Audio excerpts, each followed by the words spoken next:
fix my models. There you go. Okay.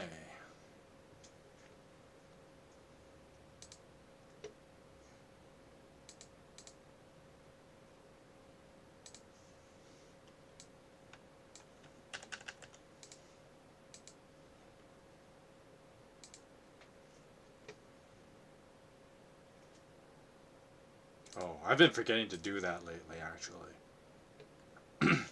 Hi, Heavenly. Welcome to the stream. We haven't started it yet. Well, we haven't started the real content yet. I know I started kind of late, but just how it be sometimes. Anyway. There you go. That's what I meant to do. Oh, well. You go get some rest then. Thanks for dropping by. Just gotta put all this stuff up.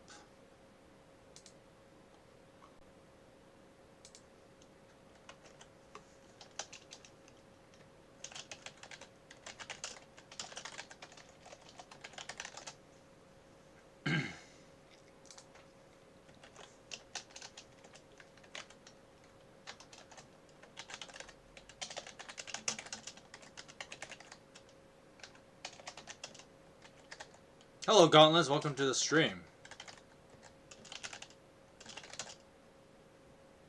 Glad to catch on time. Well, technically, I'm the one who's a little bit late because I was doing stuff. Not that important though, so like it is on me. I'm just posting some stuff on Discord and whatever to let people know I'm on now. So just give it a moment. We'll start soon.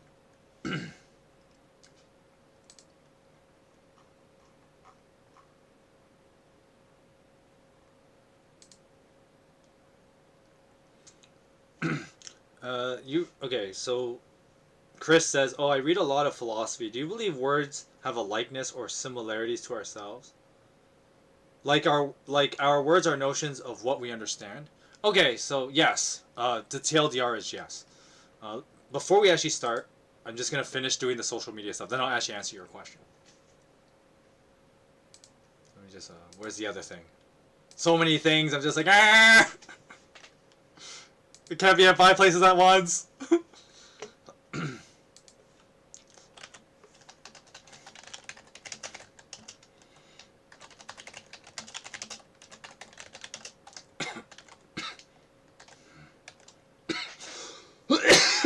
Excuse me.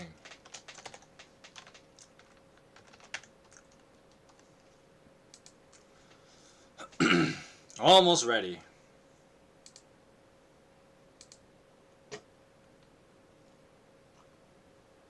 Almost.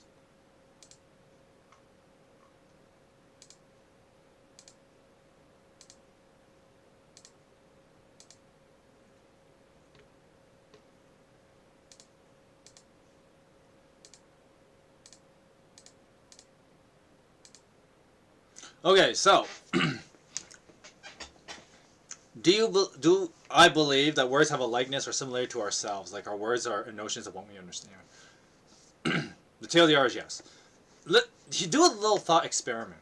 So, get a piece of paper and make 2 columns.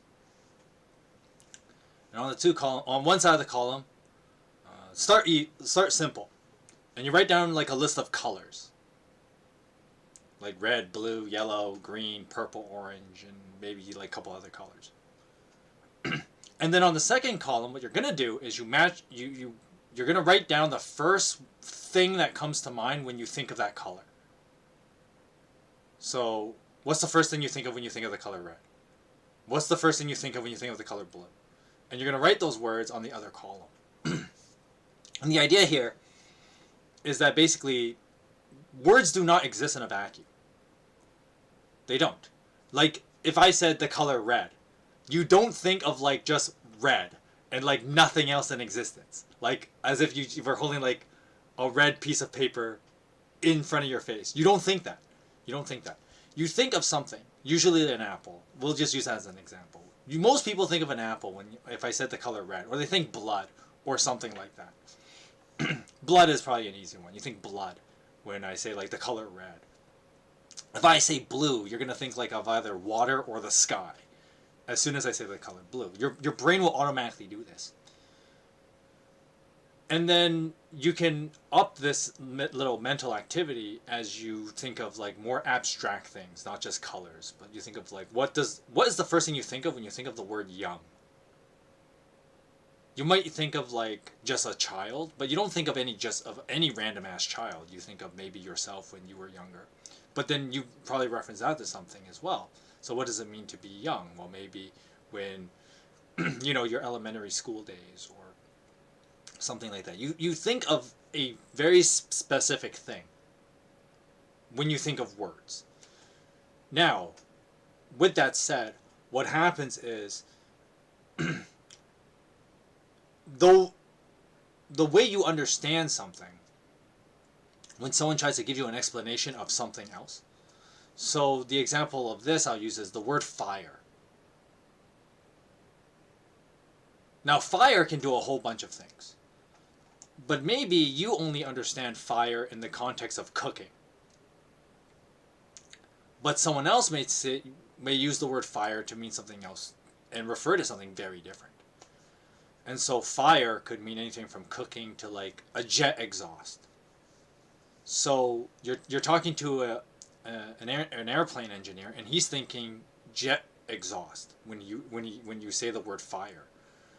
You're trying to convey the idea of cooking to him, but his worldview is a little different. The context of which he understands that word fire is a little different. and I mean, once again, fire is like a much more simpler example. But this is true across, like with all kinds of words, concepts, ideas. And that's why, when you think of like, when people discuss philosophy, it's why you run into so many debates and arm wrestles within the philosophical sphere. Because every person has their own life and the contexts of which they understand words and language. And language is, it's very fluid like that. And so when it comes to on the inverse of that we have a particular context with words. The inverse of that is, of course, the way you use words tells someone else how you experience life and how you understand things. Because once again, the way you use words is based on your life experiences and your context. And so when someone else kind of figures out what you mean when you say the word fire, they understand more about you once those ideas are exchanged. That, okay, if you only refer to fire as cooking, someone might think you're a chef. Or you're like me, a stay-at-home husband kind of guy. So, you think that. So when I use fire in the context of like, well, I primarily use, I think I refer to cooking, then that tells you a bit about me. And so that's why, the way that, if I wanted to be sinister about it, this is where you get into like language policing. Here's our political hot take of the stream. I haven't done one of these in a while because, it's kind of hard to do that in the Canterbury Tales stream. But you think of how when people try to redefine words like gender and sexual and sex and stuff like that, and the way people police those words is they're trying to control your context as opposed to how those words are very fluid because of the nature of context of how you interact with those ideas, of how you interact with what is sex, what is gender. To you, it might be a certain thing. To someone else, it might be something very different. But the sinister thing you see in modern day like politics is that people are trying to tell you that it's a certain way. And it's like, no, it actually isn't. Because you're trying to erase my experiences and the way I understand things so that I bend to what you mean when you say gender or sex. And so there's an interesting entendre that happens there. And I think that's something that, once again, the importance of open dialogue and to be able to debate ideas is because you have to exchange what words mean words mean to you, and exchange those ideas with other people. And that's how people have open communication. That's how people expand their definitions of words. That's how language itself evolves. But yeah, that's my answer to your question.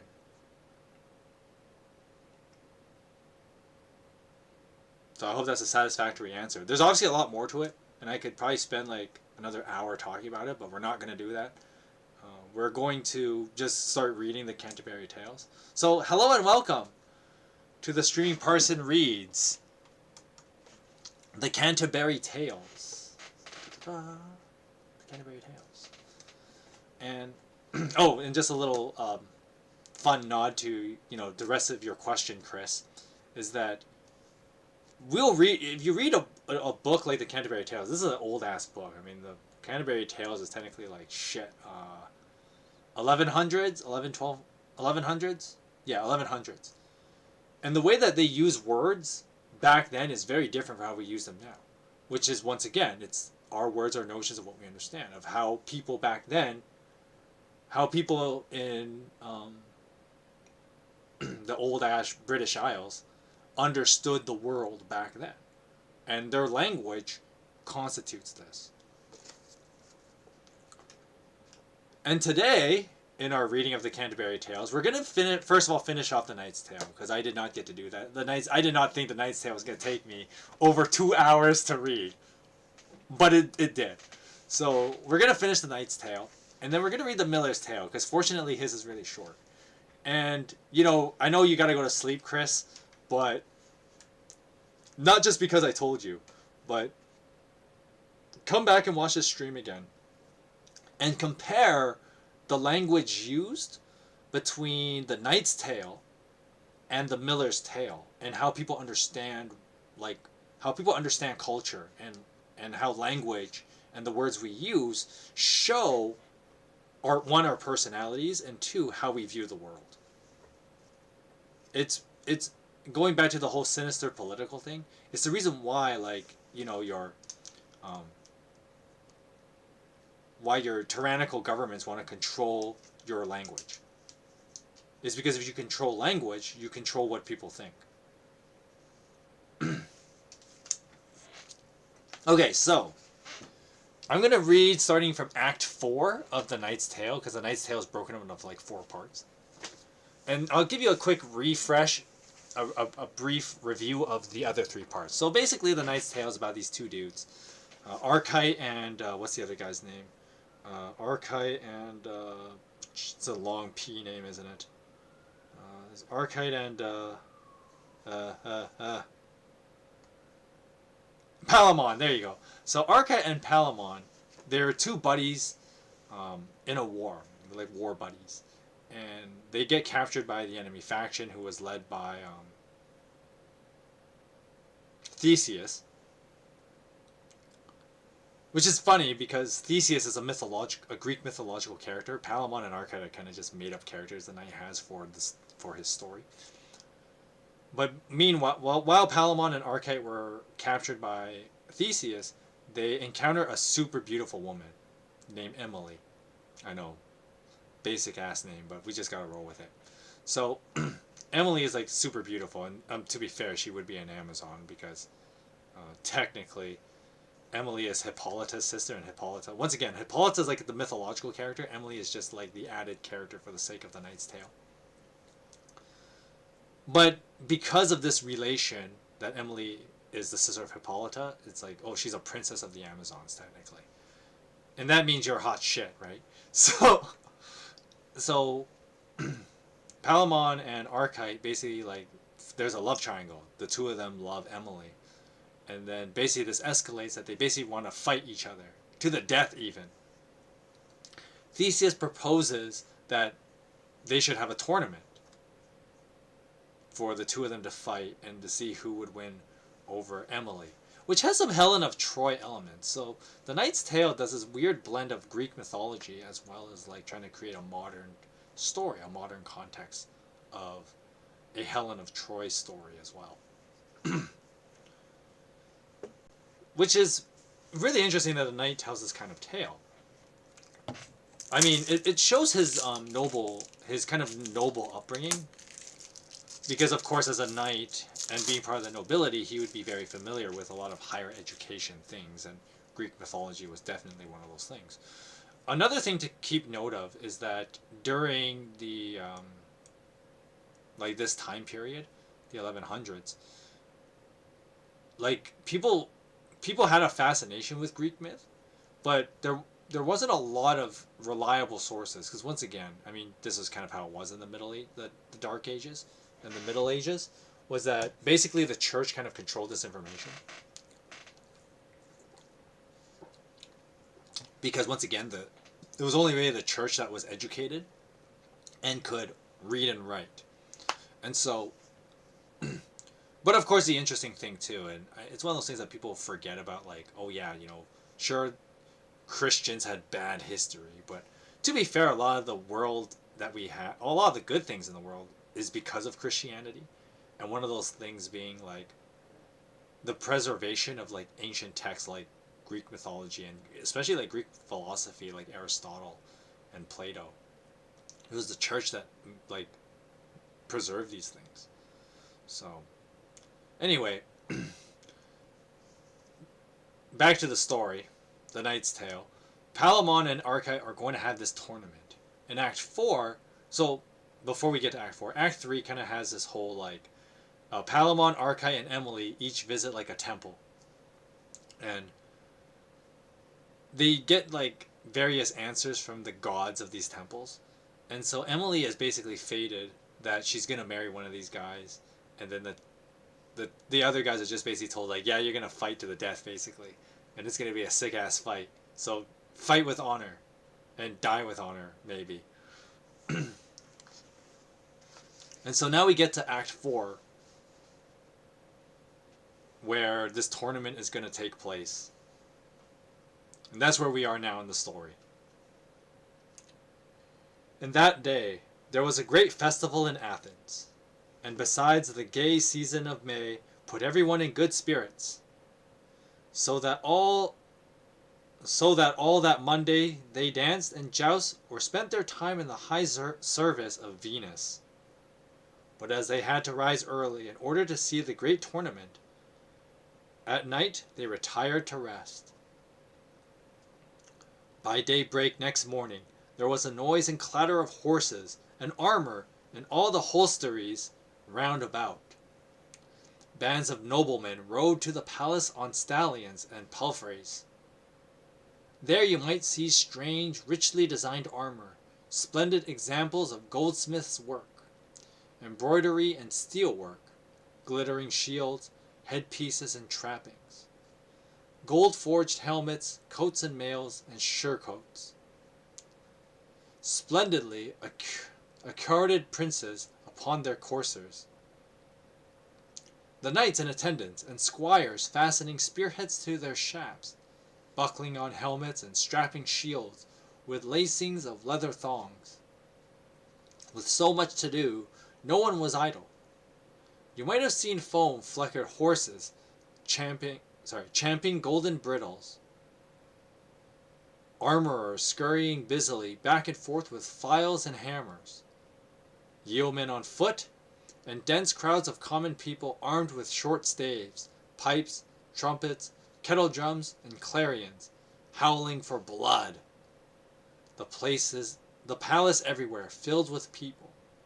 Here a knot of 3, and there a group of 10, debating the odds and speculating about the 2 Theban knights. Some said one thing, some said another. Some backed Blackbeard, others Baldhead, or else Thatch Hair. This one looks tough. Oh, that's a fighter. This fellow's battle axe weighs 20 pounds. Long after the sun was up, the hall was filled with conjecture. Great Theseus, roused from sleep by the music and hubbub, kept his room until the Theban knights, who were treated with equal honor, had been brought into the palace, throned like a god. Duke Theseus was seated by a window. Now quickly the crowd pressed to see and pay homage and hear his commands. From a scaffold a herald called for silence till the noise of the people subsided. Sorry, I just gotta check something here. There you go. And when it had quieted, he announced the will and pleasure of the great Duke. In this high discretion, the prince considers that the destruction of noble blood in this affair would be too great were the battle fought to the death. Therefore, Theseus wishes to modify his original conditions in order to save life. What a bro. On pain of death, therefore, no man may convey or bring into lists any kind of missile, poleaxe, or dagger. No man may draw or wear short, sharp-pointed stabbing swords. No man is to ride more than one course with spear unblunted against its opponent. Thrusting is permitted when on foot, but only in self-defense. Anyone at disadvantage is to be taken, not slain, and brought to a stake which shall be fixed on either side. He must be taken there by main force, and must then remain at the stake. Should the leader of either side be taken or slay his opponent, the tournament must end there and then. Now, Godspeed! Forward and lay on hard! Fight your fill with long swords and maces. Go ahead, it is the Duke's will. The sky rang with the people's joyful shout. God save the good Duke, who will not allow wholesale bloodshed. Up went the trumpets in a fanfare, and the company rode to the lists in due order through the great city, hung with no plainer stuff than cloth of gold. The noble Duke rode in princely state with the 2 Thebans on either side of him, followed by the Queen and Emily. And after them in another company came all the rest according to rank. In this way they passed through the city till they duly arrived at the list.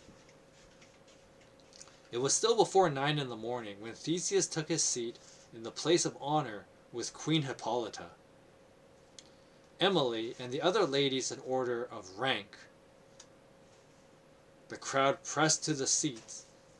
At the western end Archite with a red banner, and the 100 knights of his party entered by the Mars gate, while the same instant Palamon, looking determined, entered with a white banner by the gates of Venus at the eastern end. You would have to search far and wide throughout the world before you found 2 companies so equally matched. No one could say that either seemed to have the advantage in valor, rank, or age. So evenly had they been picked. They dressed themselves in 2 imposing formations. When the roll was called, and so that there could be no cheating over their numbers, the gates were shut, and the cry went up, "Young knights, do your duty, and show your mettle." The heralds withdrew, and the trumpets and clarions rang out. Without further ado, preliminary spears were firmly couched in dead earnest for the attack, and both sides clapped spurs to their horses. Who can best joust and ride will soon be seen. Shafts shiver against thick shields, and someone feels the thrust of a lance through his breastbone. Spears leap 20 feet in the air, out come swords flashing like silver. Helms are hewn and hacked asunder. The blood spurts in harsh red streams, and bones smash under the heavy maces. Yeah, the whole no-kill rule thing really working out for you there, isn't it? The blood spurts in harsh streams. One man begins to thrust through the thickest of the press, where even the strongest horses stumble. All are overset. A second rolls underfoot like a ball, regains his feet, thrusts with a spear shaft, and hurtles another knight from his horse. Yet another is pierced through the body, is taken and brought, fighting desperately, to the stake, where according to the rules he must remain. And another is similarly captured upon the other side. From time to time, Theseus makes them rest and refresh themselves, and take a drink if they wish. The two Thebans met and wounded one another many a time in the course of the day. Twice each horsed the other. A tiger in the valley of Gargaphia, bereaved of its cubs, is not more savage against the huntsman than Archite, in his passion of jealousy, is to Palamon. And no lion hunted in Ben Marin is more foul, more frenzied with hunger and thirst for blood than his prey, than Palamon seeking to slay his enemy Archite. Their jealous blows gash their helmets, and red blood gushes on both sides. Sooner or later, everything comes to an end. Before the sun had gone down, the powerful king Emetrius caught Palamon as he fought with Archite. His sword bit deeply into his flesh, and it took 20 men to drag Palamon, who would not yield, to the stake. Coming to the rescue of Palamon, the mighty king Lycurgus was overthrown. Before being taken, Palamon struck King Emetrius such a blow that in spite of great strength, he was knocked a yard from his saddle. But it was all for nothing. Palamon was dragged to the stake, where his courage could no longer avail him. Now having been taken, there he had to stay, held by force of arms and the rule of the tournament. Now Palamon is in a miserable case, for he cannot fight again. And when Theseus saw what had happened, he called out to all the combatants, "Stop! No more! It is over. I will be an honest judge and no partisan. Archite of Thebes shall have Emily, for it has been his good fortune to win her fairly." At this the crowd raised a thunderous shout. Now what can lovely Venus do? There is nothing the Queen of Love can do or say except burst out weeping with disappointment until her tears ran down upon the list. She exclaimed, "I am disgraced beyond question." But Saturn replied, "Hush, daughter. Mars has had his way, for his knight has been granted his boon, but I swear you shall soon be satisfied." Trumpets and music blared, and the heralds bawled and yelled their delight at the triumph of Prince Archite. But bear with me, and do not anticipate, and you will hear what kind of miracle happened next. Fierce Archite undid his helmet, and rode the whole length of the arena to show his face. He looked up at Emily, who cast a friendly eye upon him in return. For women, generally speaking, inclined to follow the favorites of fortune. She was the whole delight of his heart. But out of the ground there started an infernal fury, sent by Pluto at Saturn's request, upon which his horse shied in terror, and stumbled as it plunged. And before Archite was aware, he had been pitched upon the crown of his head, and lay for dead in the arena, his chest smashed by his saddle bow. There he lay, his face turning coal black as the blood rushed to it. Then he was borne sadly from the list of Theseus's palace, where they cut him out of his armor and put him quickly to bed, still alive and conscious, and calling the whole time for Emily. Now Duke Theseus and his company returned to his city of Athens in joyful pomp. In spite of the accident, he did not wish to cast a gloom for everyone. Now it was said Archite would not die, but recover from his injury. Another thing they were just as pleased about that no one had been killed, although some were badly wounded, especially the men whose breastbone had been run through with a spear.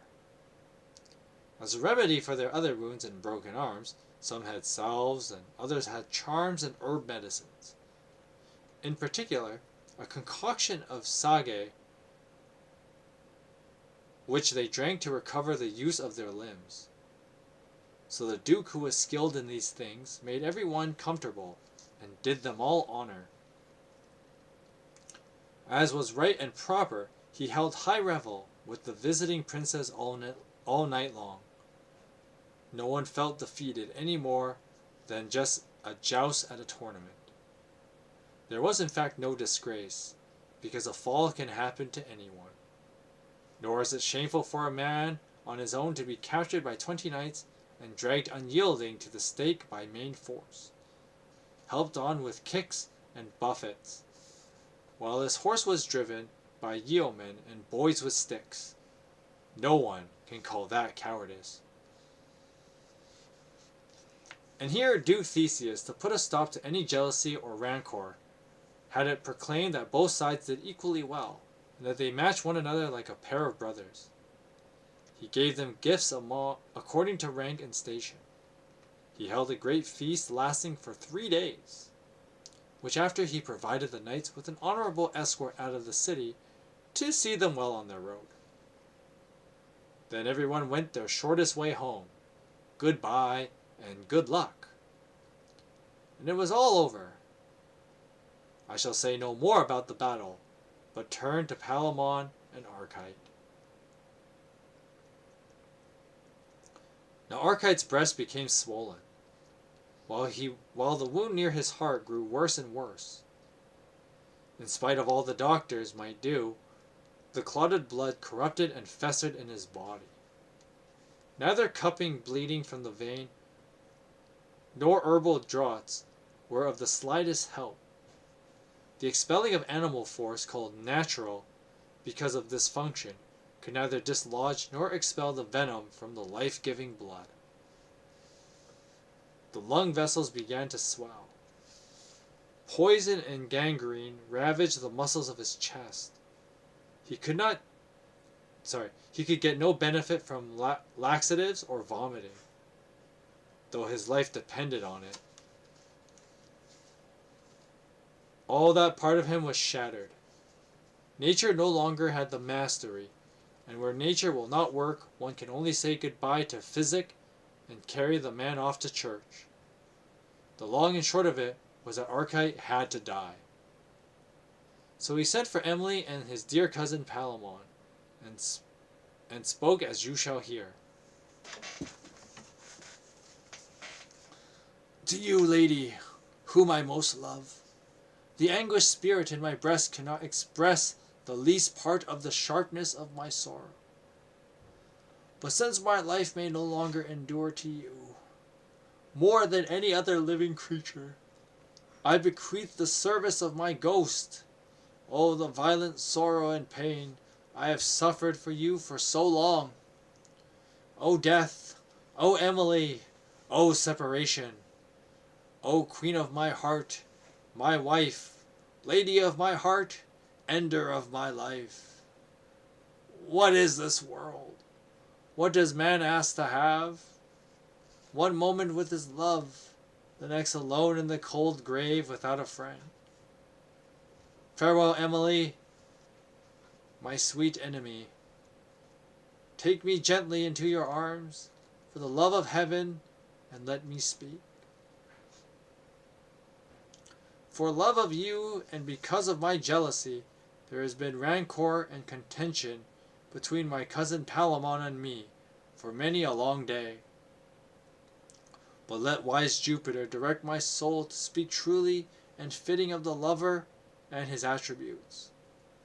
That is to say, truth, honor, chivalry, wisdom, humility, noble blood, and open-heartedness, and all things that belong to love.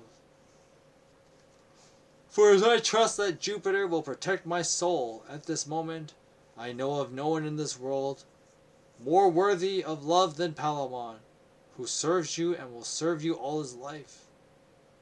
And if you should ever marry, do not ever forget that good man Palamon." With these words his speech began to falter. The chill of death rose from feet to breast and overcame him, while from his arms the vital power dispersed and was wholly lost. Very soon the intellect which alone remained in his sick and injured breast began to fail as death touched his heart. His eyes dimmed and his breath began to flag. But still he looked upon his lady, and his last word was, "Mercy, Emily." His spirit left his house and went, where I cannot say, for I have never been there, and I am no theologian. I will keep my mouth shut. Souls do not come within the scope of this story, and I have no wish to discuss theories about them, though books may have been written on the subject. Archite is dead. Mars look after his soul. And now I speak of Emily. Emily shrieked. Palamon groaned. Then Theseus took his fainting sister and led her away from the body. There is no point on dragging out my tale with a description of how she wept night and day. In cases like this, women who have lost their husbands feel the deepest grief, and most of them either mourn in this way or fall into a decline from which in the end they will never recover. Throughout the town the tears and lamentations of young and old for the death of the Theban were unending. Man and boy wept for him. Indeed, there was not half such a lamentation when Hector was brought, newly slain, to Troy. What a lamentation it was, with scratching of cheeks and tearing of hair. The women cried, "Why did you have to die? You had gold enough." And Emily. No one could comfort Theseus except his old father Aegeus, who understood the transmutation of this world, having seen its ups and downs, joy following grief, and grief following happiness. He provided examples and illustrations. "Just as no man ever died," said he, "without having lived some length of time on earth, so no man ever lived anywhere in the world without dying sooner or later. The world is no more than a thoroughfare of grief, and we are the pilgrims traveling to and fro upon it. Death is the end of all earthly troubles," and over and above this he repeated much more to the same effect. Now Duke Theseus diligently turned his attention to the problem of where to build a tomb of good Archite, and how best to make it honorable in keeping with his rank. He finally came to the conclusion that the place where Archite and Palamon first fought one another for their love, in that very grove, so sweet and green, where Archite fell, the hot flame of love, and amorous desire, and sang his complaint. He would build a pyre where the funeral service could be fitly performed. Then he gave orders to cut down the ancient oaks and lay them in rows of logs, properly disposed for burning. His officers sped hotfoot to fulfill his commands. Next, Theseus sent for a beer.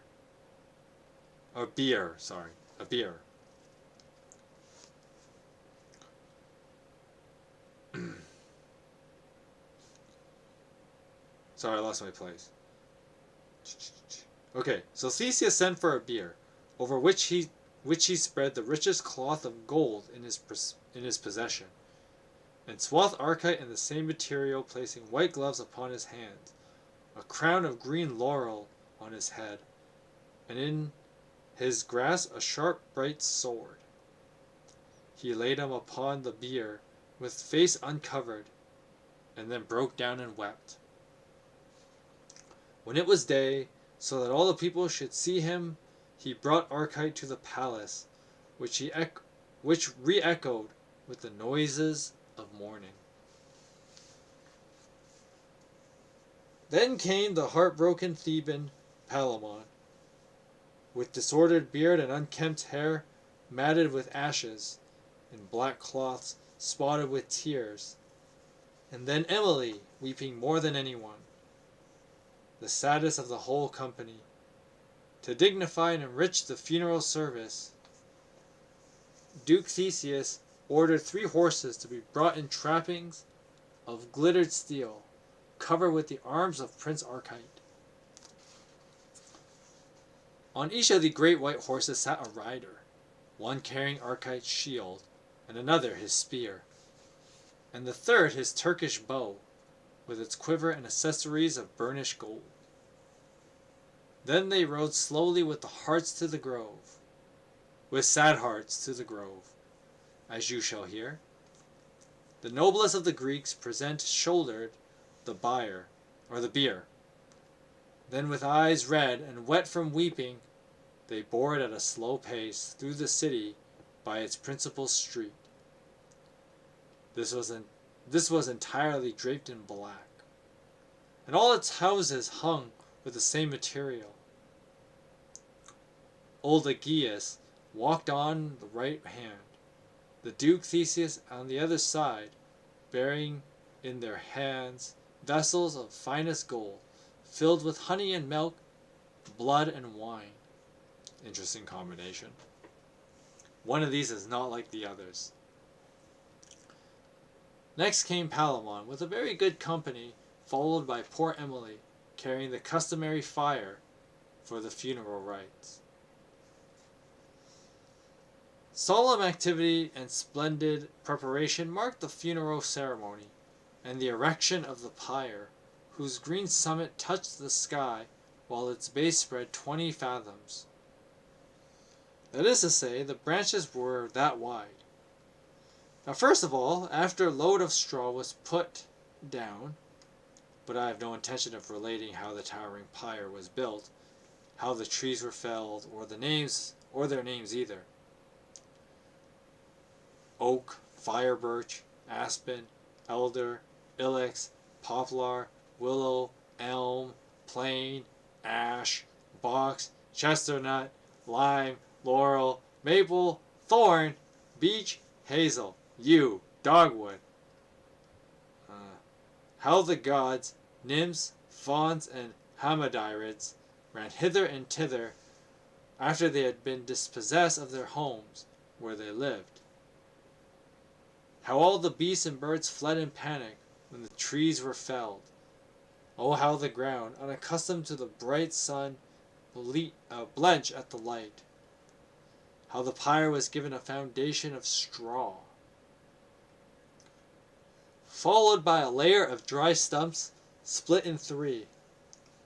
Then green wood, spices, precious gems, cloths of gold, flowery garlands, heavily scented myrrh, and incense. Oh, how Archite lay in the midst of all this, and what treasures lay all around his body. How Emily ritually lit the funeral pyre, and fainted when the fire was built up. What she said or thought, what gems were cast upon the pyre, when the flames had taken hold and were burning furiously. Oh, how some threw their shields, and others their spears, even the clothes they wore, and goblets of wine, milk, and blood, into the raging flames. Oh, how a great band of Greeks faced to the left and rode 3 times around the pyre, shouting together, and thrice again with rattling spears. How thrice the ladies wept, and Emily was led home. How Archite was burned to cold ashes, how his wake was held the whole night long, and how the Greeks played in the funeral games. I am not concerned to tell who wrestled the best, naked and anointed with oil, or who made the best showing. I will not even relate how they went home to Athens after the games, would come quickly to the point and conclude this long tale. Yeah, it's a long tale, alright. Just gotta take a quick drink here.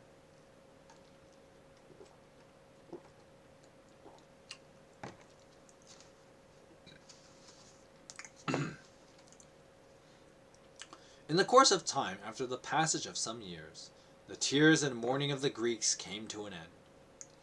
It appears that by common consent they had held parliament at Athens to discuss certain points at issue, among which were debated the question of alliance with certain countries, and the obtainment of full allegiance from the Thebans. On this account, Theseus sent for Palamon, without disclosing him the reason why.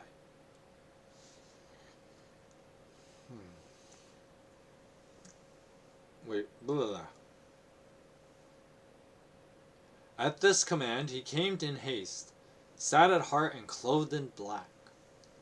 Then Theseus sent for Emily, when all were seated and a hush had fallen over the palace. Theseus paused for a moment and let his eyes roam over the assembly before speaking from the wisdom of his heart. He sighed quietly and then spoke his mind with a grave countenance. When the first mover and first cause originally created the great chain of love in heaven, great was his purpose and profound. He understood all whys and wherefores when he bound with the great chain of love fire, air, water, and earth in certain limits which they may not go beyond.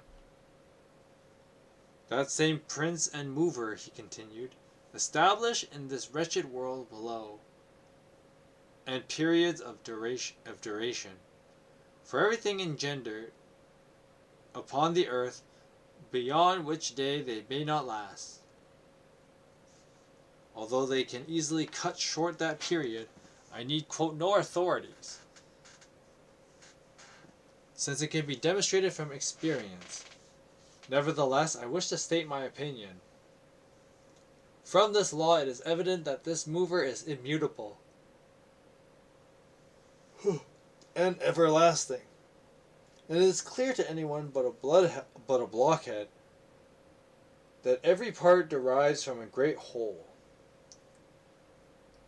For nature did not originate from some portion or fragment, but from an immutable perfectionness, depending thence to what is corruptible. Therefore, his wise foresight had so ordered matters that all species and processes of seed and growth continue by succession and do not survive forever.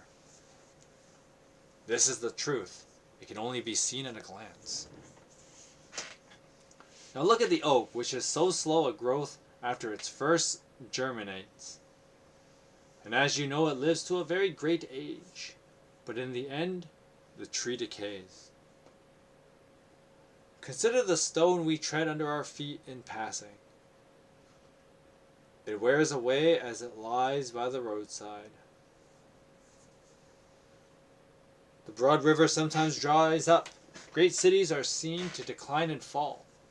It is evident all things come to an end. It is also plain that in the case of men and women, it is inevitable they must die in one or two periods of life. That is to say, in youth or age, some in their beds, some upon the deep, and some in the field of battle. As we know, the king equally with the page. Therefore, there is no help for it. Everyone goes the same road. Therefore, I say all things must die. Ugh. Who truly contrives all this but majestic Jupiter, ruler and cause of all, who converts everything back to its own source, from which it derives? Against this it avails no living creature of any kind to contend. Ugh. Just need to take a short break there.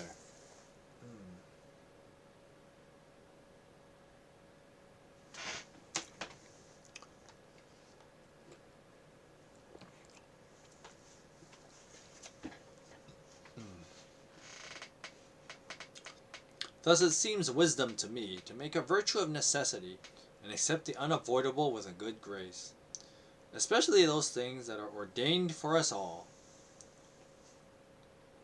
It is not only futile to repine, but rebellious to him who governs all things. And certainly the man who dies in his prime and flower, while sure of his good name, wins the most honor, for then he brings no shame either to his friends or himself.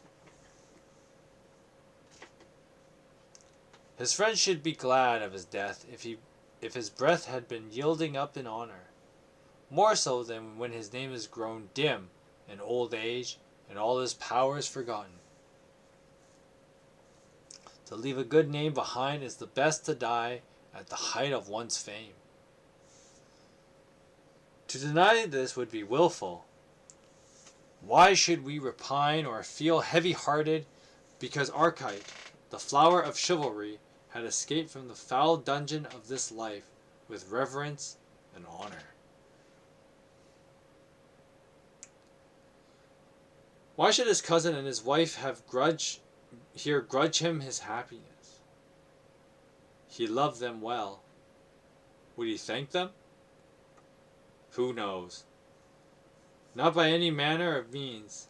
They offered both his spirit and themselves without anything.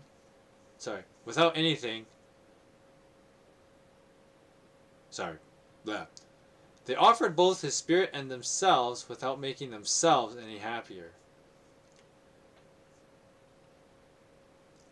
Having themselves close together like that kind of threw me off. What conclusion may I draw from this long train of argument, but advise that joy should follow our grief? While thanking Jupiter for all his goodness, and before we leave this place, I suggest we make 2 griefs, one perfect joy, that shall last forever and ever.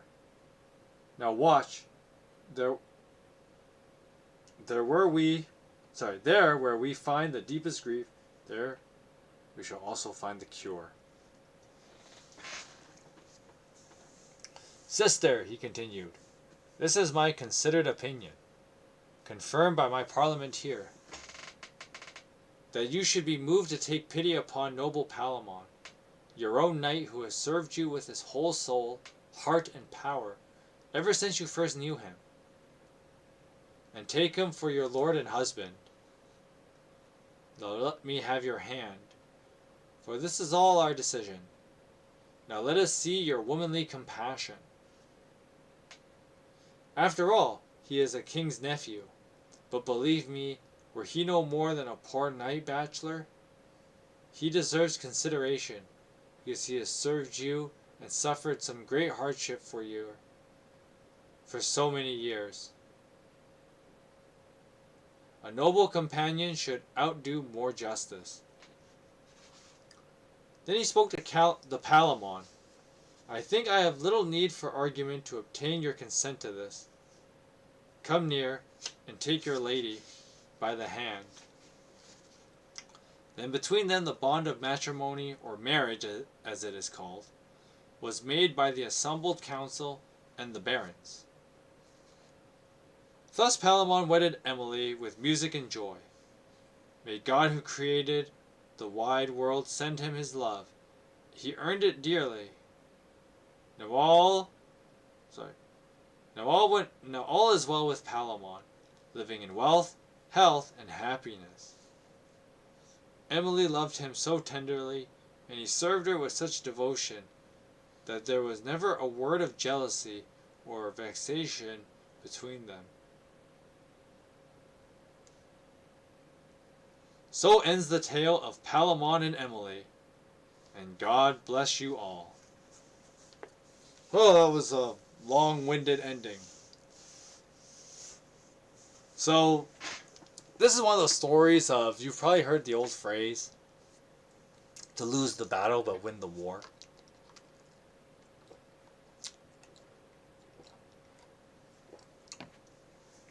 And that's basically kind of like the moral of the story. And so, even though like Arcite won the duel, he ended up dying from his wounds. And so, in the end, Arcite was the one who won and then died to his wounds.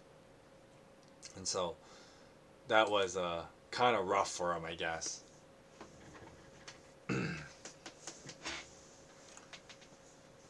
But that means Palamon got to win in the end. Even though he lost the fight, he still wins Emily in the end, and that's ultimately what was important. And in a funny twist of fate, if you will, it's kind of interesting that, like, even though in, like, Greek mythology there are, like, the fates as well, but in the Knight's Tale, the gods also serve as the fates. And so, you have Ares talk about, fighting and going out in a blaze of glory, which is what happened to Arcite. Palamon had Venus guaranteeing that, like, your love will not go on, you will have favor in the realms of love.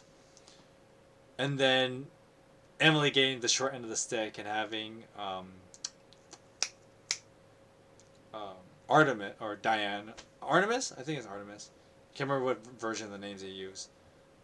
But Artemis tells her that, like, it is fate that you will be taken by one of the two men. And so, in a funny twist of fate, all three of those things do occur.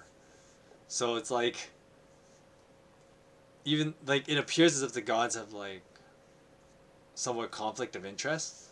They all just play out destiny, if you will. And so, even within, like, and this is one of those things of, like, how, in Greek philosophy, this idea of, like, a transcendent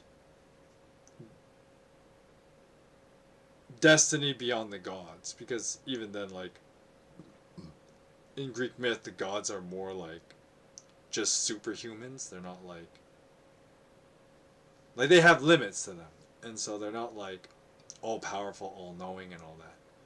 They're powerful as frick, mind you, but they are still whims despite all their power, they're still at the mercy of destiny. And so that's kind of what the Knight's Tale kind of plays as, that even the gods are whims to destiny. And so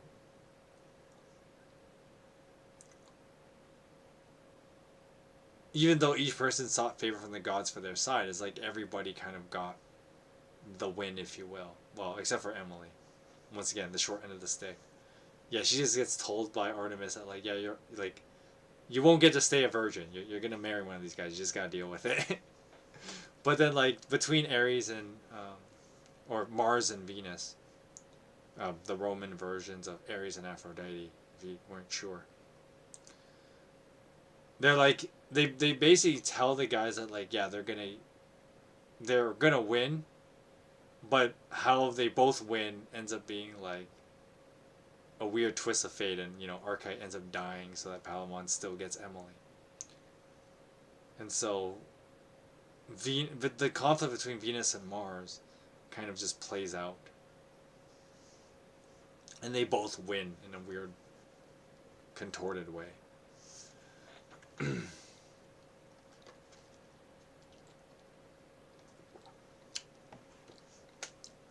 And of course, the other, like, interesting twist too that, like, Venus would win is because if we're talking about, like, okay, so Venus is the Roman version of Aphrodite, the goddess of love.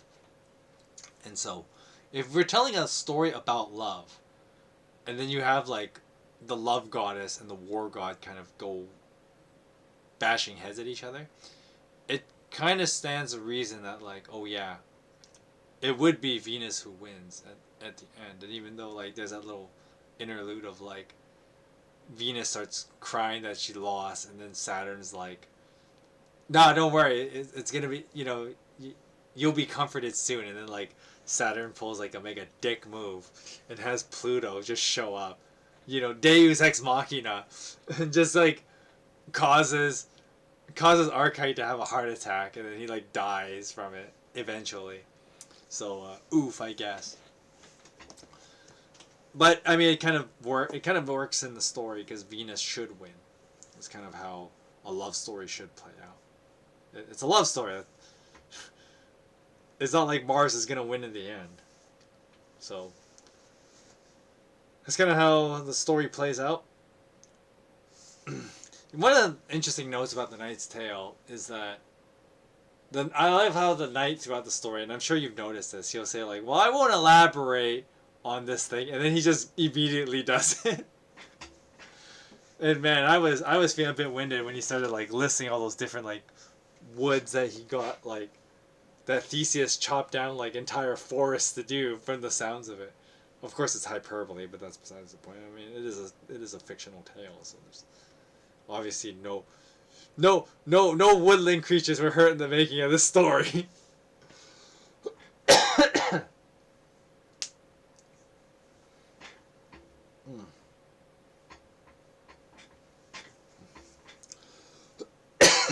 But like the knight just like starts rambling. He's just like, I'm not gonna go into detail. Immediately goes into detail.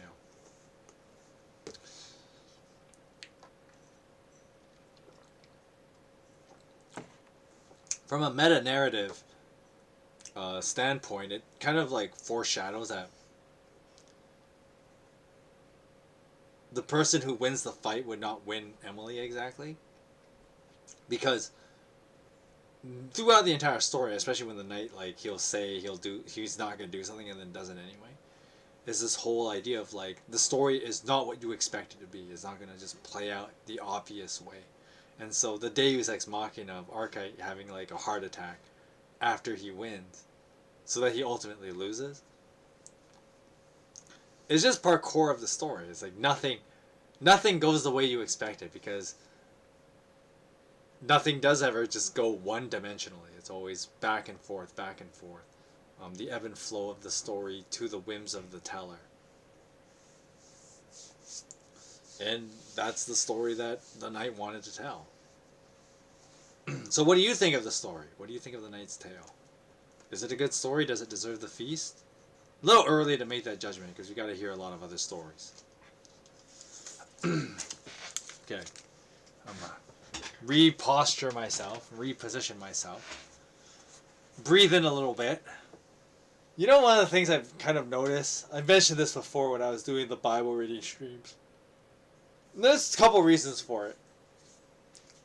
The first reason is that, like, I guess one of my problems is I don't get enough sleep on Thursday nights, and that's part because like I have to wake up early on Fridays and work. But not only that, but the reason why reading streams, you'll see me like yawn quite a bit and get like pretty tired. You know, you compare this to like when I'm playing like Octopath Traveler or playing anything really, like I don't have this problem. I think part of it is like my lack of air circulation, which is actually what causes you to yawn, right? There's not enough oxygen going to your brain. And so when you're holding a book, and part of it is because I have like kind of not that great eyesight.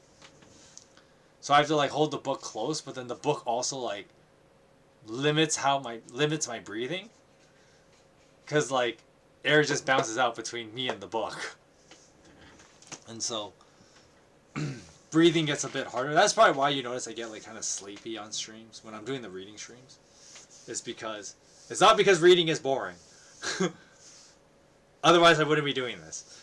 But it's because of like the lack of oxygen. It's just a little bit of trivia. And justify why I'm like kind of yawning on stream and being a little tired. Also, because I probably don't sleep enough on Thursday nights. I didn't get to sleep that much last night because I had to wake up early and work on stuff, and it sucks. But just gotta deal with it, right? So.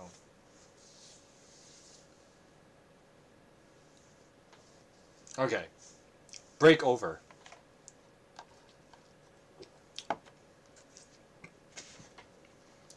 When the knight had finished his tale, everyone in the company, young and old, and particularly the gentlefolk, agreed it was a noble story, well worth remembering. Laughing, the host swore, Believe me, we are on the right track. The bag's unbuckled now. Let's see who will tell another story, for indeed the game's begun well. Sir Monk, if you can tell us something to match the knight's story. The miller, pallid with drink, could hardly sit upon his horse. He hadn't got the manners to doff his hat or hood, or to wait for anybody, but began shouting and swearing in a booming voice, like a stage villain's Christ's arms, and blood and bones. I know a splendid yarn to cap the knight's tale. Seeing he was drunk, the host cried, Hold hard, Robin, old man. We need a better man to go tell the next one. Pipe down and let's be sensible. By God, I won't... By God, I won't what the hell?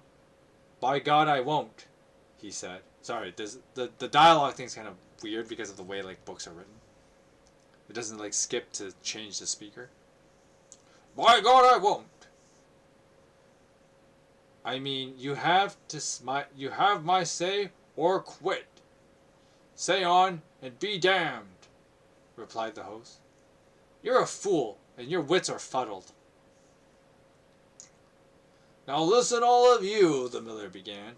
But first let me admit, I'm drunk.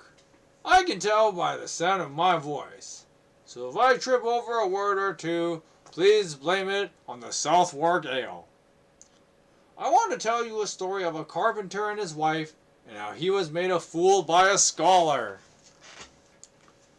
The reeve interrupted. Hold your nose, and leave off your bumpkin drunken bawdiness. It's sinful, and also it's remarkably foolish, to slander a man and bring women into disrepute.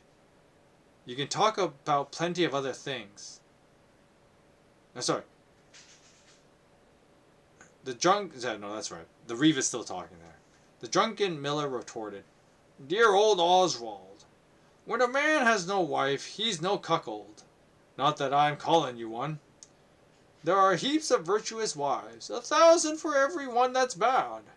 As you may know perfectly well yourself, unless you're cracked. Now, why get so worked up about my tale? Excuse me. I have a wife as well as you. Not for my whole team of plough oxen would I take it upon myself to think I was a cuckold unless I had to. And I'm pretty sure I'm not. A man shouldn't poke too closely into God's secrets, or his wife's, so long as he finds God's plenty in her, as he has no call to be inquisitive about the leavings. I can only say that the miller would not curb his tongue for anyone, but told his low-bred tale in his own style. I fear I must reproduce it here, but I beg all persons of refinement, for God's sakes, not to imagine I do so from any bad motive, but only because I must either report all their tales, good or bad, or else falsify part of my material. So let anyone who does not want to hear it turn over the page and choose another story.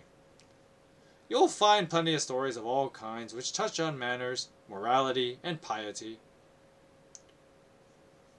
Don't blame me if you chose wrong, though.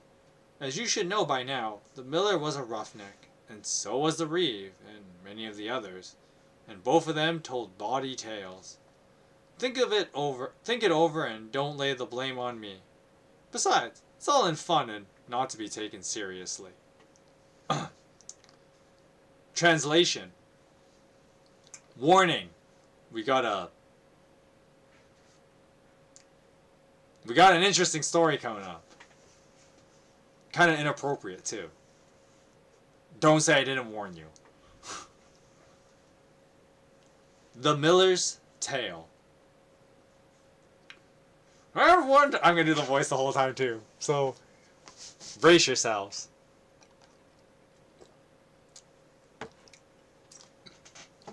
At one time, there was a rich old swindler who lived at Oxford. He was a carpenter by trade and took in lodgers. Living with him was a poor scholar who learned in the liberal arts but had an overriding passion for the study of astrology.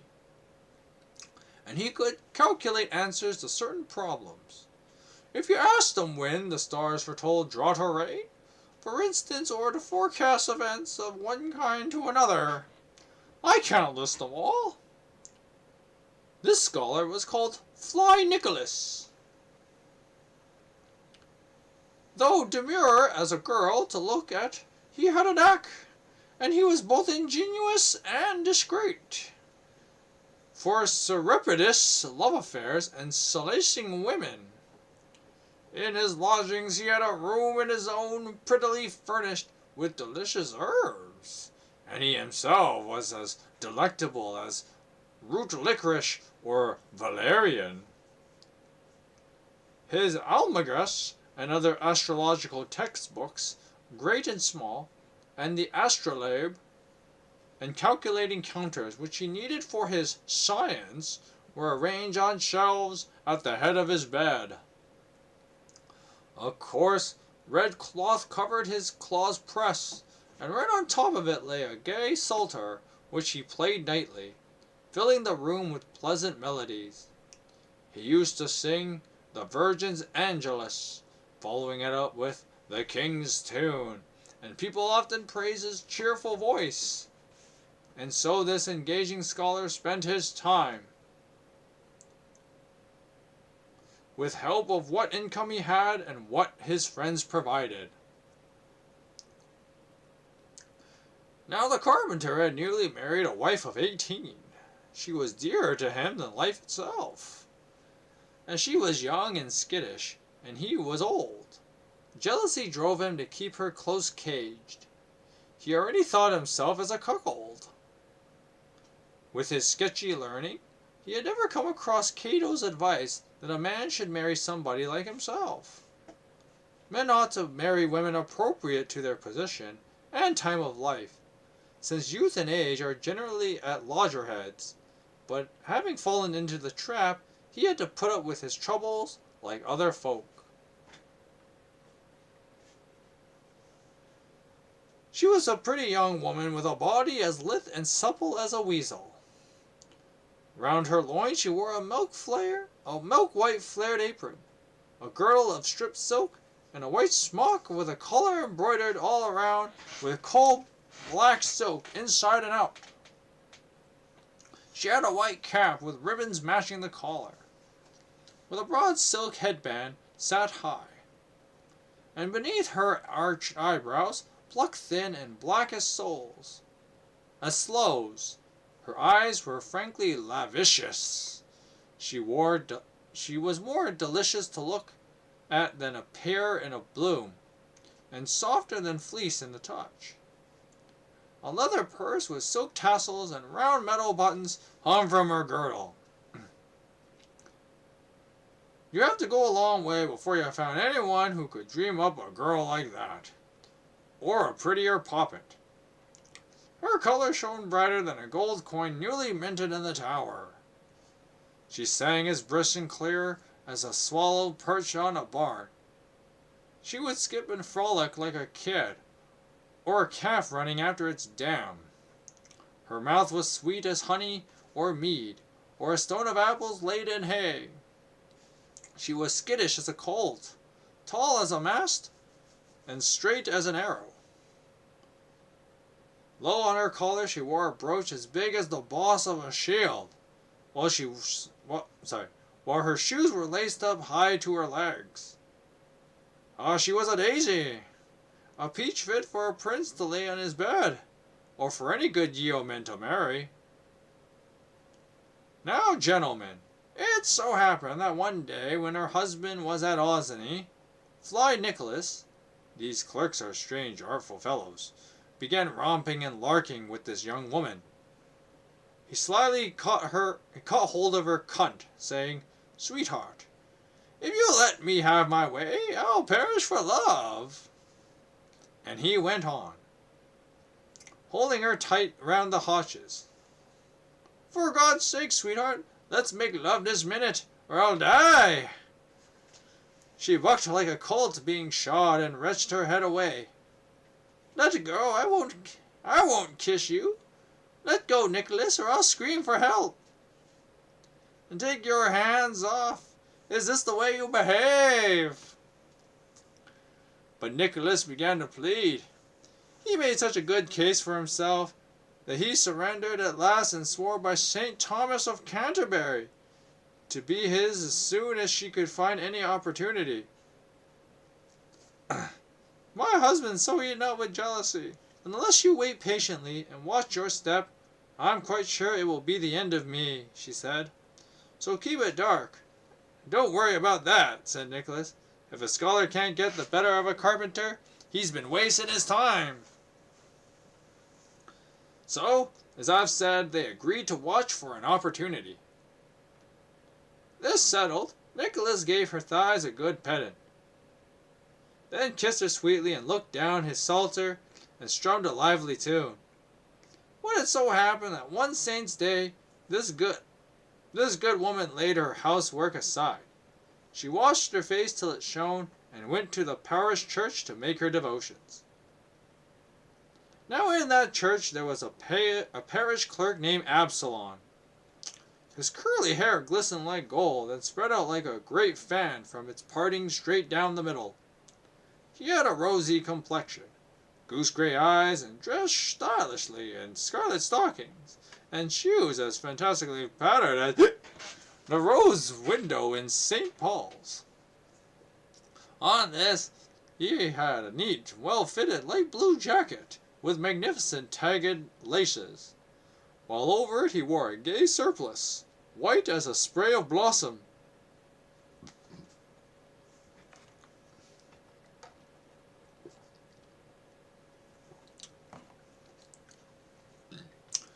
My oath, he was a lad, for he could barber and let blood, and draw up legal documents, dance in 20 different styles, but in the Oxford vogue of those days, with legs flying in every direction.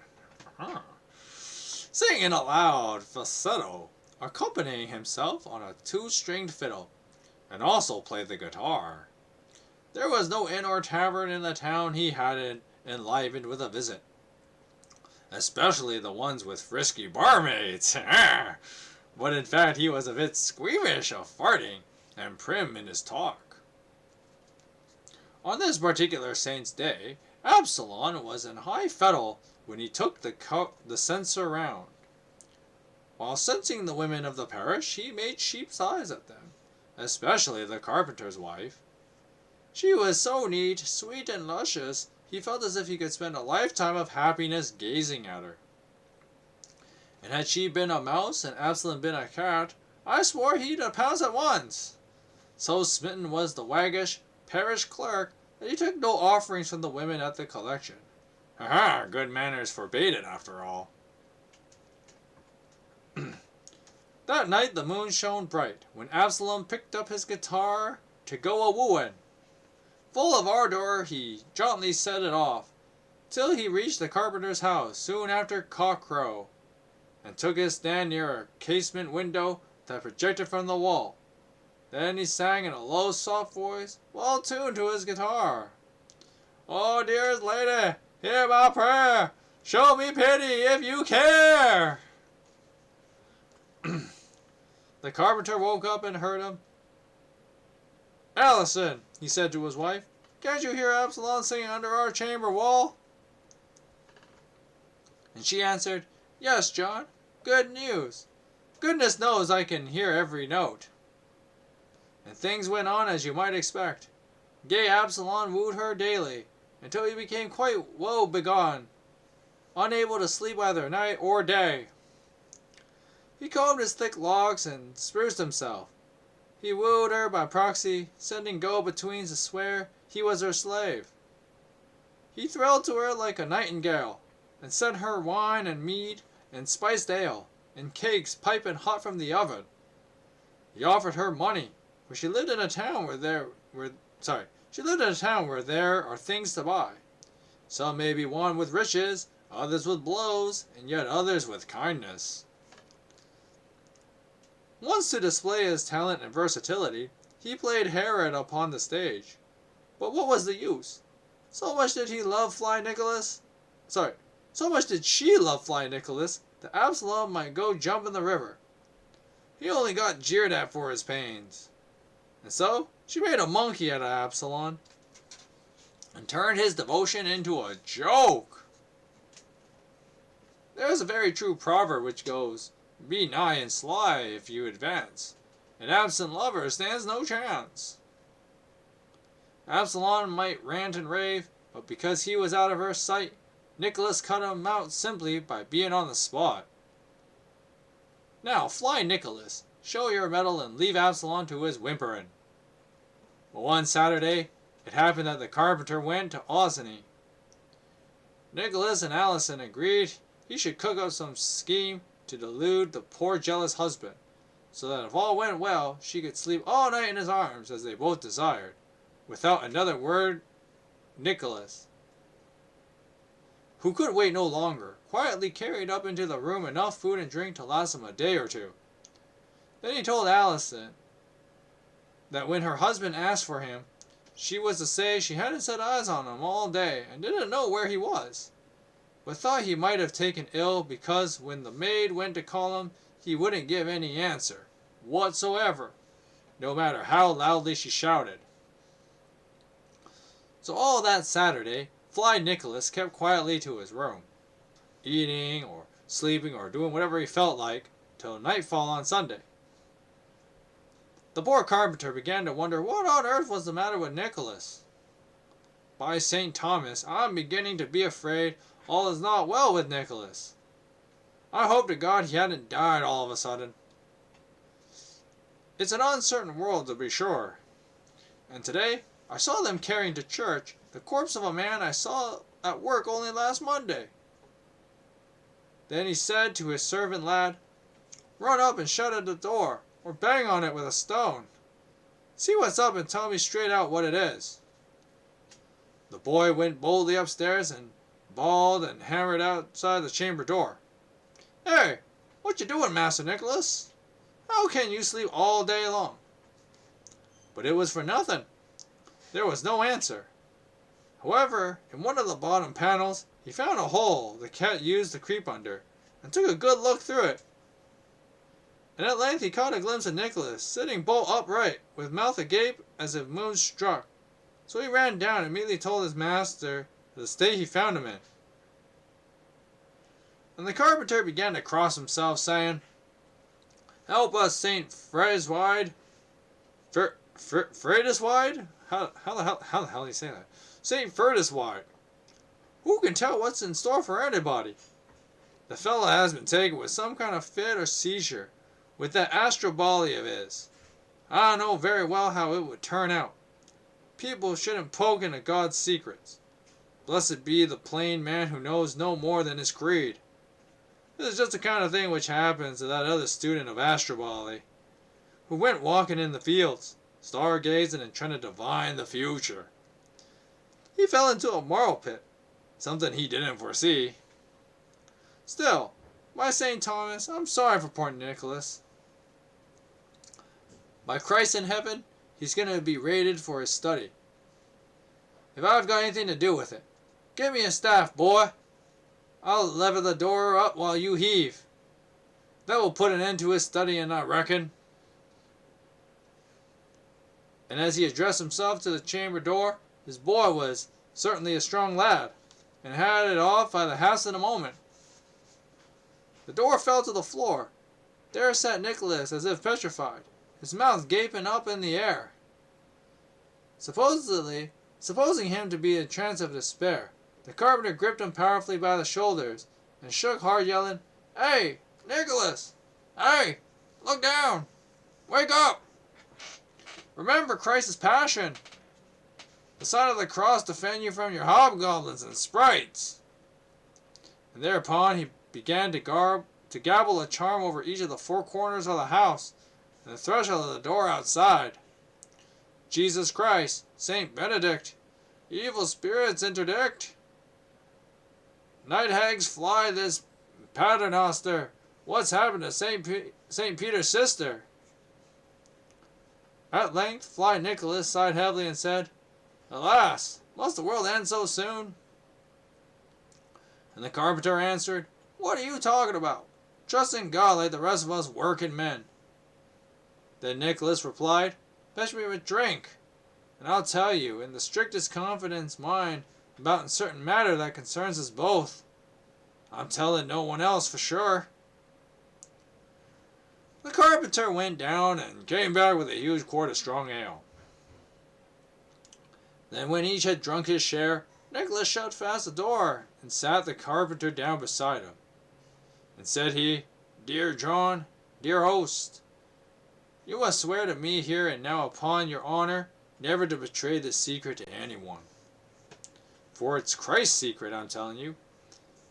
And you are lost if you tell a soul. For this will be a punishment if you betray me.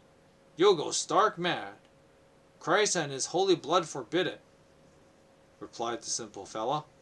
I'm no babbler, and though I say it, I'm not one for chatting. You can talk freely, as Christ heralded hell. I'll not repeat it to man, woman, or child. Now, John, said Nicholas, this is no lie.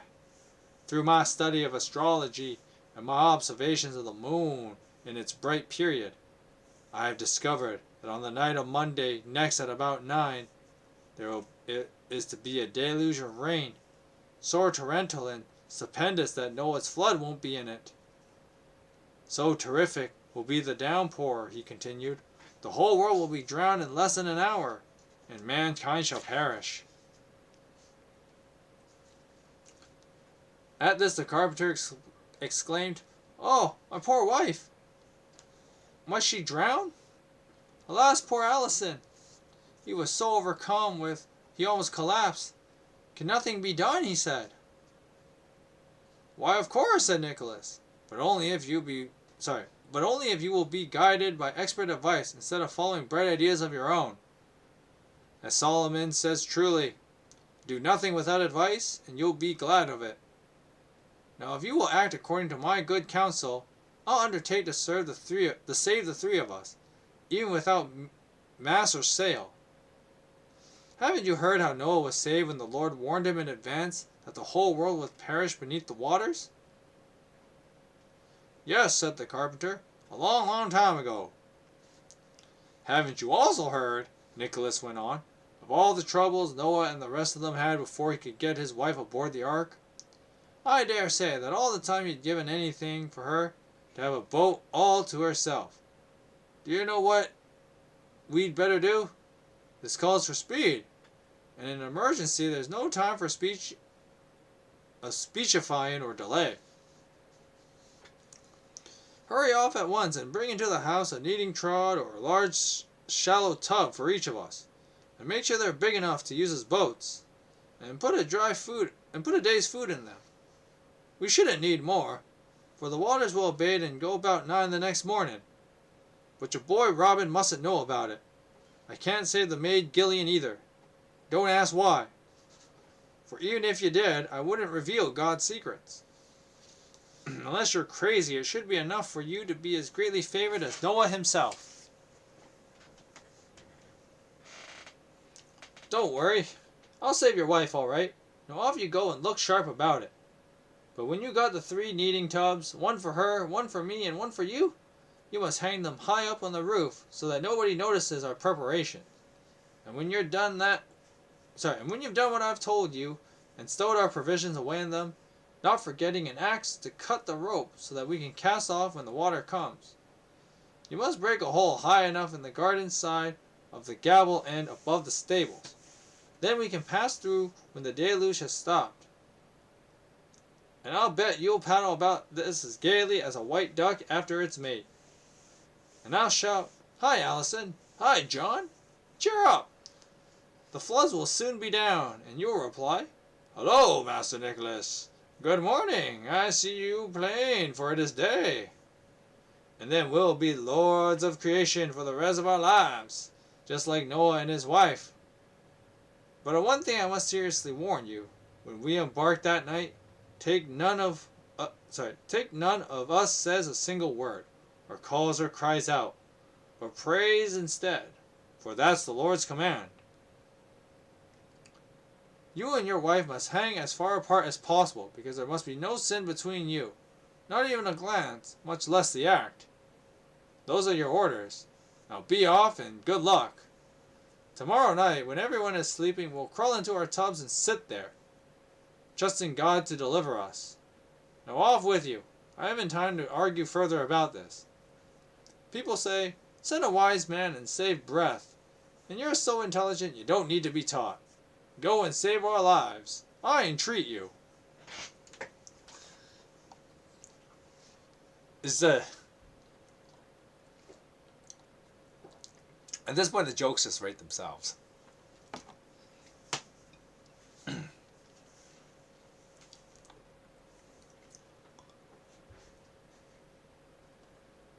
I mean, this is gotta be like the most blatant plan of like how to basically have sex with someone else's wife while the guy is there, just to show how much of a cuck he is. Like, wow, that's just this Nicholas guy, you know. I would say more, but I've already did the whole political shtick earlier in this episode, so we'll leave it alone for now. But I mean, if you got more than 10 brain cells, you know the jokes write themselves.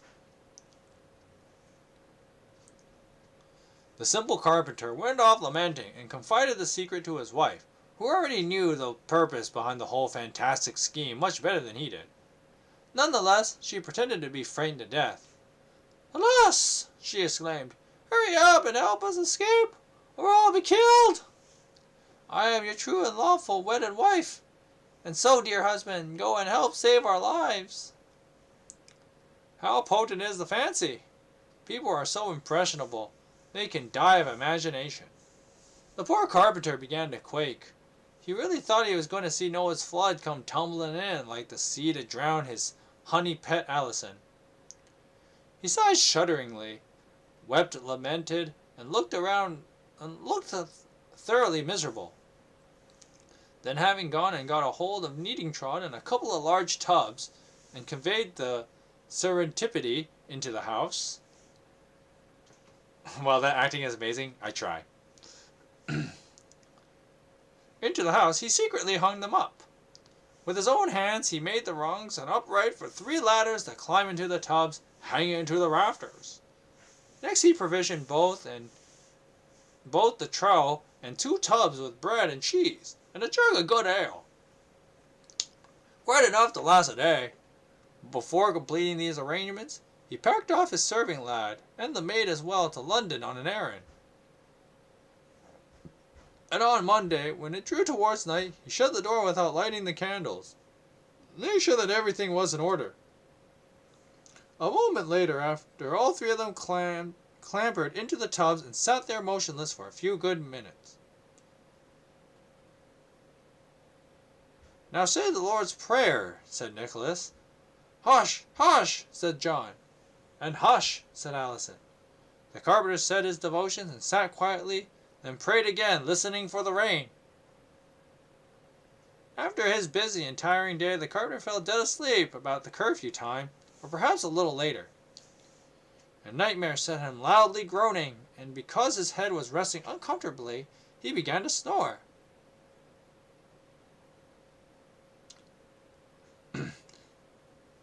Nicholas tiptoed down the ladder, while Allison quietly slipped down, and without another word they went to bed where the carpenter used to sleep. All was fun and frolic as Allison and Nicholas lay there, busy with delight and bliss, till the bell rang for lauds and the friars began to sing in the channel. That Monday, the parish clerk, the lovelorn Absalom, woe-begone, with love as usual, was amusing himself at Osney with a party of friends, when he chanced and asked one of the residents of the cloisters about John the carpenter. The man drew him aside out of the church, and said, "I don't know. I haven't seen him working here since Saturday. I bet he's gone to fetch some timber for the abbot. He often goes to fetch timber and stays at the grange for a day or 2, or else he must have been at home. I can't really say where he is." The delighted Absalom thought happily to himself, "Now's the night to stay awake. I swear, I haven't seen him stir from his door since daybreak. Trust me, I'm going to tap quietly upon the low window of his bedroom, wall at cockcrow, and tell Allison all my love-longing. I expect I'll kiss her at least. At any rate, I swear, I'll get some satisfaction. Ba-dung-ching! My mouth has itched all day, an omen of kissing if not more. And I dreamed all night that I was at a banquet, so I'll take a nap for an hour or 2. Tonight I'll stay awake and have a bit of fun." Then at the first cockcrow, he gently lowered this jaunty lover arose and dressed himself to kill. Before combing his hair, he chewed cardamom and licorice to make his breath sweet, and put a leaf of true love under his tongue, thinking it would make him attractive. Then he sauntered to the carpenter's house and quickly took his stand under the casement window, which was so low that it reached to his chest, and gave a half-suppressed cough. "Where are you, sweet Allison? Honeycomb, pretty chick? Sweet cinnamon Allison? Awake? Sweetheart, speak to me. You give little thought to my unhappiness, and I'm sweating for your love wherever I go. Though it's no wonder I should sweat and languish when I yearn for you like a lamb for the teat. Truly, sweetheart, I'm in so much love with you that I yearn like a turtle dove and eat less than a girl." "Get away from the window, you jackass," she said. "Go help me. So help me God, there's gonna be no kiss me quick for you. I love someone else, and I'd be to blame if I didn't. A much better man than you, Absalom, for Jesus' sake. In the devil's name, run off and let me sleep, or I'll throw a stone at you." "Alas and alack," returned Absalom, "that true love was ever so badly received. Anyway, kiss me, since I hope nothing better for Jesus' love, and for love of me."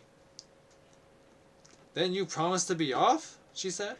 "Of course, sweetheart," answered Absalom. "Then get ready," she replied. "I'll come in a moment."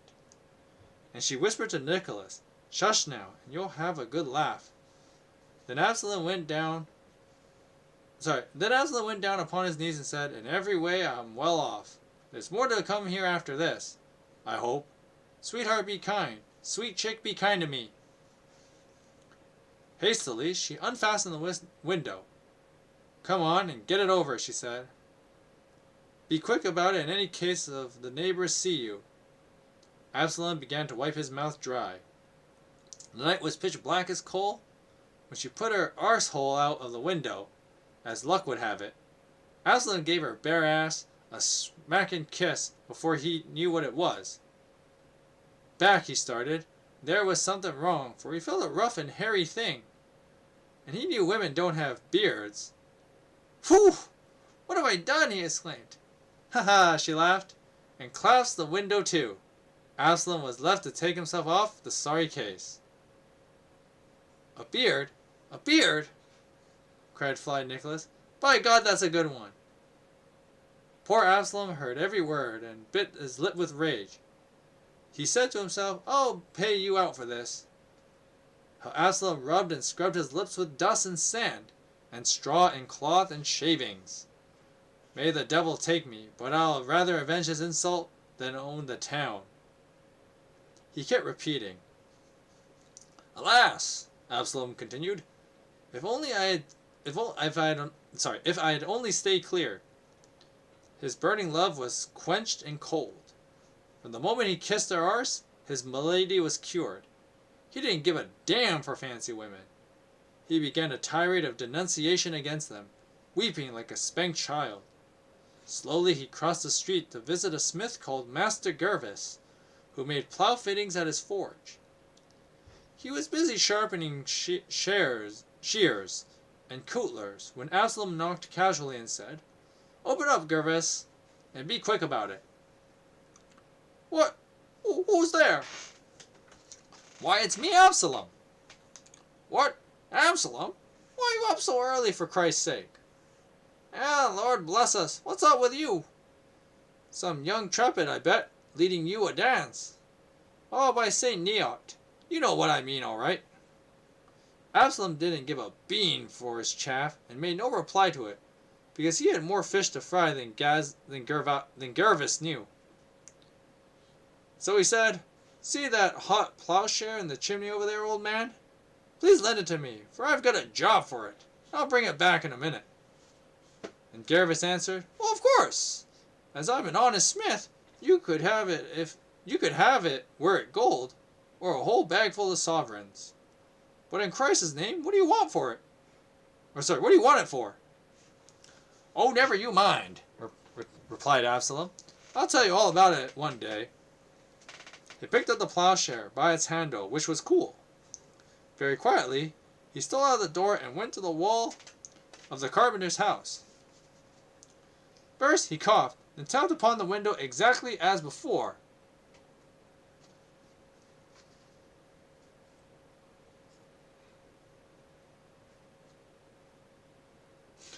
Damn it, Turk! Stop screwing around! Gerbil climbed to his sock, but I really want to wear them. Well, you take the gerbil out of the sock.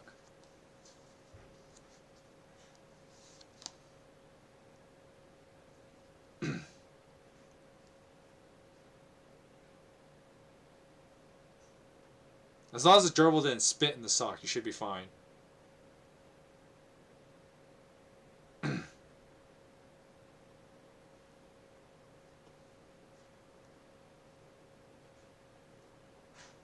Whatever, Turk. Hey, something's gotta give. The gerbil didn't spit in the sock, though, so you should be okay.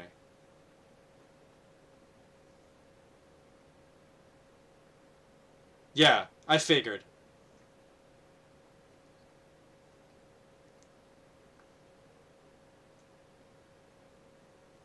Anyway. Yeah, I figured. Allison answered. Who's there knocking like this? I'm sure it's a thief. Why, no, he said. Heaven knows, my sweet chick. It's your own Absalom, my dear darling. I've brought you a gold ring, he went on. God help me. My mother gave it to me. It's a fine one, beautifully engraved. I'll give it to you if you kiss me. Nicholas had got up to piss, and thought he would improve upon the joke by making Absalom kiss his behind before he escaped. He opened the window quickly, and quietly stuck his arse right out the whole haunch, buttocks and all. Upon this, Absalom the clerk said, Speak, sweet chick, I don't know where you are. Next time I pop into your stream and say something weird. Till next time I pop into your stream and say something weird. Yeah, whatever, Turk. I mean, you could stick around and enjoy a good story.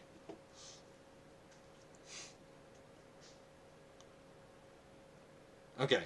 Now Nicholas had got up to piss, and thought he would improve upon the joke by making Absalom kiss his behind before he escaped. He opened the window quickly, and quietly stuck his arse right out, the whole haunch, buttocks and all. Upon this, Absalom the clerk said, Speak, sweet cheek, I don't know where you are. Then Nicholas let off a great fart like a thunderclap. Absalom, almost blinded with the blast, had his hot iron ready and smote Nicholas plumb on the bum. The hot plowshare seared his backside till the skin flew off a hand's breadth round about it. Nicholas thought the agony would kill him, and in his anguish yelled in a frenzy. Help! Water! Water! For God's sakes, help! The carpenter started out of his sleep, hearing someone crying water, as if demented, he thought. Alas, here comes Noel's flood! Well, this author was so wise. Yeah. That's a drunken Miller for you. Oh, unless you're talking about Chaucer putting this whole story together, all the stories together. Depends on how you look at it, I guess, Gaunts. The carpenter started out of his sleep, hearing someone crying, Water! Ah, here comes Noel's flood! And without another word, he sat up and hacked the rope in his 2 axes. Down came everything, with a rub of the floorboards, and there he lay stunned. Up leapt Allison and Nicholas, and ran out on the street crying, Help! Murder! All the neighbors came running in to stare at the carpenter, where he still lay pale and stunned, for he had broken his arm with the fall. But his troubles were not over. As soon as he could speak, he was at once overborne by Fly Nicholas and Allison. They told everybody he was raving, being so terrified of a fancied Noel's flood, that in his folly he had bought 3 kneading tubs, and hung out on the rafters, even begging them for the love of God to sit there with him and bear him company. Then they all began laughing at this delusion, staring and gaping at the floor and making jokes of his ordeal. No matter what the carpenter might say, it was no use. Nobody would take him seriously. They beat him down with great oaths till the whole town thought him crazy. Learned scholars unhesitantly agreed with one another, "The man's a crackpot," and everyone laughed at the affair. And that's how, in spite of all his jealousy and precaution, the carpenter's wife was screwed. Ba-doom-ching! How Absalom kissed her bottom eye, and Nicholas got his bum scorched. This story's finished, and God save us all.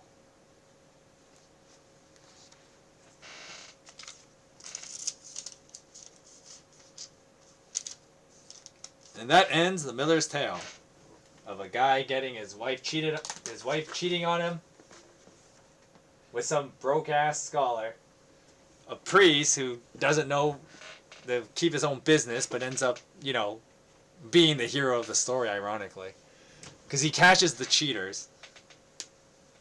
Of course, the carpenter gets totally screwed in the whole story, right? Because the carpenter he loses his wife basically because she's a cheating hoe, and then gets made fun of by everybody because the scholar basically puts all the has the whole story that he himself duped the carpenter with, tells everyone that was the carpenter's crazy story, and then the poor old guy, right, getting just losing everything. So sure, the story's meant to be funny, and hence the whole funny voice, but it's actually a very sad story because especially it's one of those things that well, I'm not gonna read any more stories because I think that those two are good, finishing the night story and the Miller's Tale. But just a couple things to think about, I guess. One, there's an old saying, as much as things change, things stay the same. And unfortunately, we kind of live in a similar, I guess okay, so when I say bawdy, BAWDY, bawdy, it means a dirty joke, is kind of when they say bawdy jokes. And that's kind of how they referred to it in the 12th century. They called them bawdy jokes.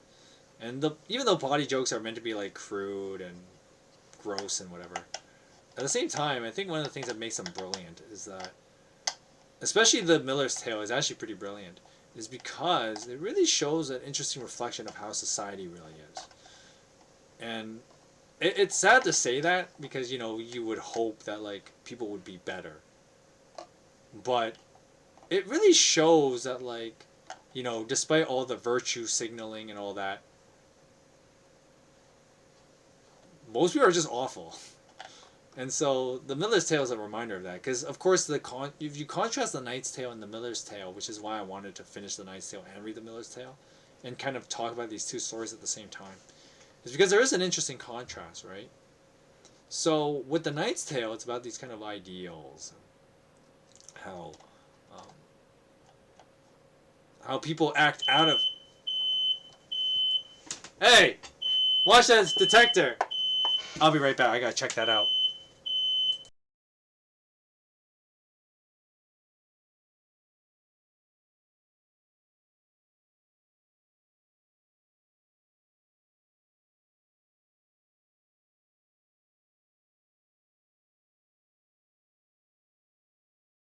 Sorry about that.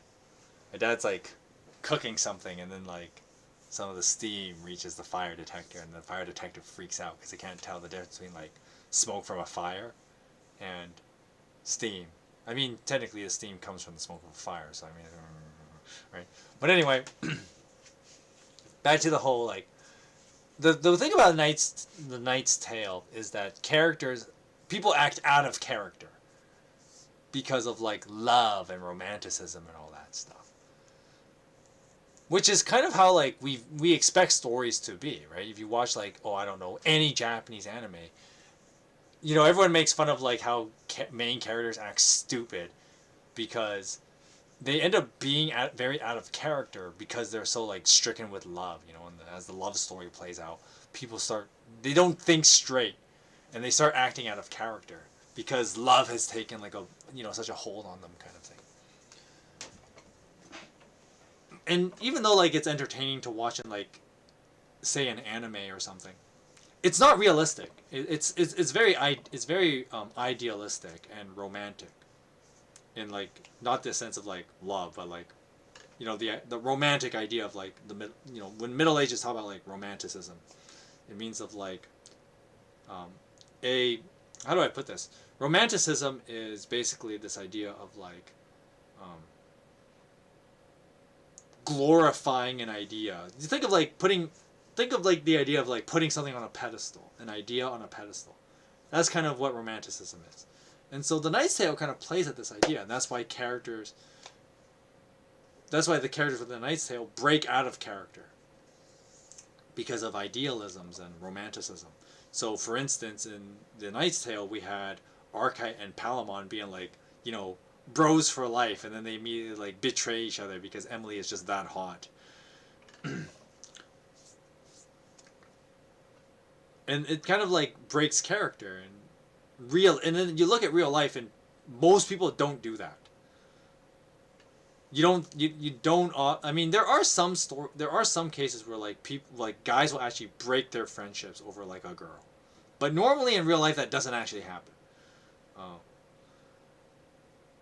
And so the Knight's Tale is kind of like, you know, it feels very like unrelatable because of how overly fictitious it is in its romantic setting and everything. And of course the evoking of like, you know, mythological characters directly intervening in the Deus Ex Machina kind of thing. So the Knight's Tale is like this idealized story, but then you contrast it with the Miller story, and the Miller story is actually how people are in real life. People are very self-interested. And, you have your typical leftist taking advantage of, you know, people on the right's ignorance. Yeah, I'm going there, because you can definitely see that in this story. You know, you think of like your typical like soy boy, male feminist, and that was what the scholar basically is, right? He's kind of like this. He's kind of this coot, like. He's not even a real like scholar. He's like into like the horoscopes, astrology stuff. Like the scholar in the story is the equivalent of like the, you know, your male feminist that's like just writes journals for the Huffington Post, and he, you know, writes on like like horoscope stuff. That's basically the scholar in the story. But even though he's kind of like a coot, he outplays like, you know, the regular guy who kind of just he just works a regular blue collar job, has no aspirations for things like philosophy and whatever. Of course, you know, once again, the healthy person balances both, right? You have to have some philosophy in your life as well as be a hard worker. You can't just be the coot or the carpenter, if you will. But basically you have this guy, and he just like takes advantage of a guy's like idiocy. Emily is just a terrible person, or not Emily, sorry. Allison is just a terrible person, because, you know, Allison is basically like a hoe, because so she marries an older guy just to like for money, because the carpenter probably is like, even though he's works a blue collar job, he makes decent money, and so she marries the guy for money, and then goes and has an affair basically immediately. Because she's like pretty young, she's like 18, and that's why like a lot of guys are skeptical of younger girls. Just say it now, especially in the day of feminism. Feminism just made it worse, if you will. Like a lot of guys would be skeptical of younger girls. But now those, like, the people like Allison in the story are now like the millennial women. Like a lot of millennial women, if you think about it. Well, let me put it this way: the millennial women now are the Allisons after they've had their fun, and after they get embarrassed and shown for the hoes that they are. I know I'm just pushing all the buttons on the YouTube algorithm and ready to get myself banned here at this point. But the Miller's Tale, what makes it so brilliant is that, like, yeah, that is how people actually act. And as much as things change, things stay the same. And so you have your lazy scholars that like take advantage of other people's hard work, steal their wives, steal their women, and of course, the women are just depicted in an awful way in this story. And so, I mean, the Miller is like what? He's an old drunk, you know, blue collar job guy. You know, the thing that like, it's ironic too, right? So, the real irony, and this is where, um, feminism just falls flat on its face, and this is why feminism is just, when you actually understand this contradiction within feminism, you realize how stupid it actually is. So, your feminist would argue would make the argument that a lot of men are kind of awful, like the Miller is in like the like real life. And so the Miller, what's the Miller like, right? He's always drunk. He follows up a romantic night story with like a cuckold story. So like what a way to bring down the mood, right? You just got everyone excited for like, oh shit, we just had a sick ass epic story. Now everybody's story's got to be pretty awesome. We got to up the ante, you know. Everybody's got to tell good shit stories. And then no, the villain just goes on and goes, I'm gonna tell you a joke about a dude like getting cocked. That's like gonna be my story. Like the knight raised the bar, and then the villain just straight up knocked the bar down. Which, you know, to get to your comment there, Gauntlets, I mean, you could say Chaucer was really smart in how he ordered this, or how he kind of presents this story. Because yeah, the knight raises the bar really high, and the villain immediately just knocks it back down. Because he's a jackass, right? Like that, right? And so feminists would be correct in like making the disdain of like, oh, men are kind of like the Miller, you know, they're such scumbags. They always lower the bar for everybody, and they say terrible things about women. Like how the Miller describes Allison as being like the shittiest woman. Like Allison's as terrible as they come. I mean, Alice. What is like? If I were to make a modern equivalency to Allison, Allison is basically a Twitch thought, without the Twitch. So, like, at least Twitch thoughts can make the argument that they're doing it for money. At least that I can buy. But Allison is even worse than that. So like, oof. But yeah, Allison's basically like a medieval Twitch thought. Yeah, because those things existed back then. And so feminists would say like, oh, people are like men are terrible because they're all like the Miller. They just they describe all women as like Twitch thoughts kind of thing, and they tell all these like lewd jokes, blah blah blah. And then ironically, if you actually pay attention to Allison's character, almost every feminist you run into acts like Allison does. So it's like, no, you don't get to talk because you are the reason why people like the Miller talk shit about you. So, like, no, you're just full of cope and stupid beyond belief.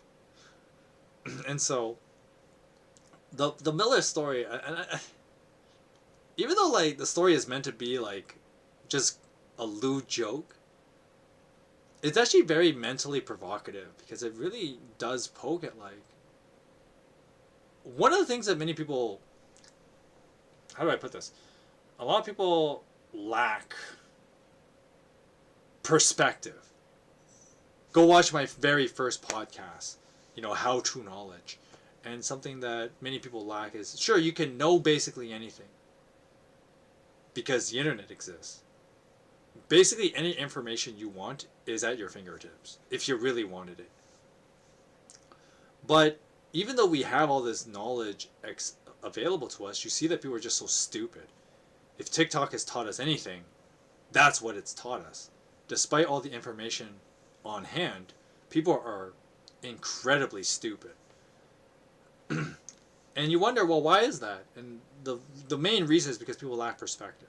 They lack the ability to see the world in an isolated context and to make meaning of that context.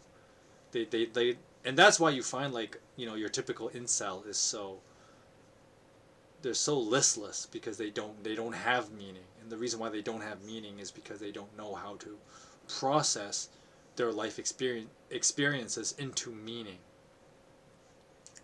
And so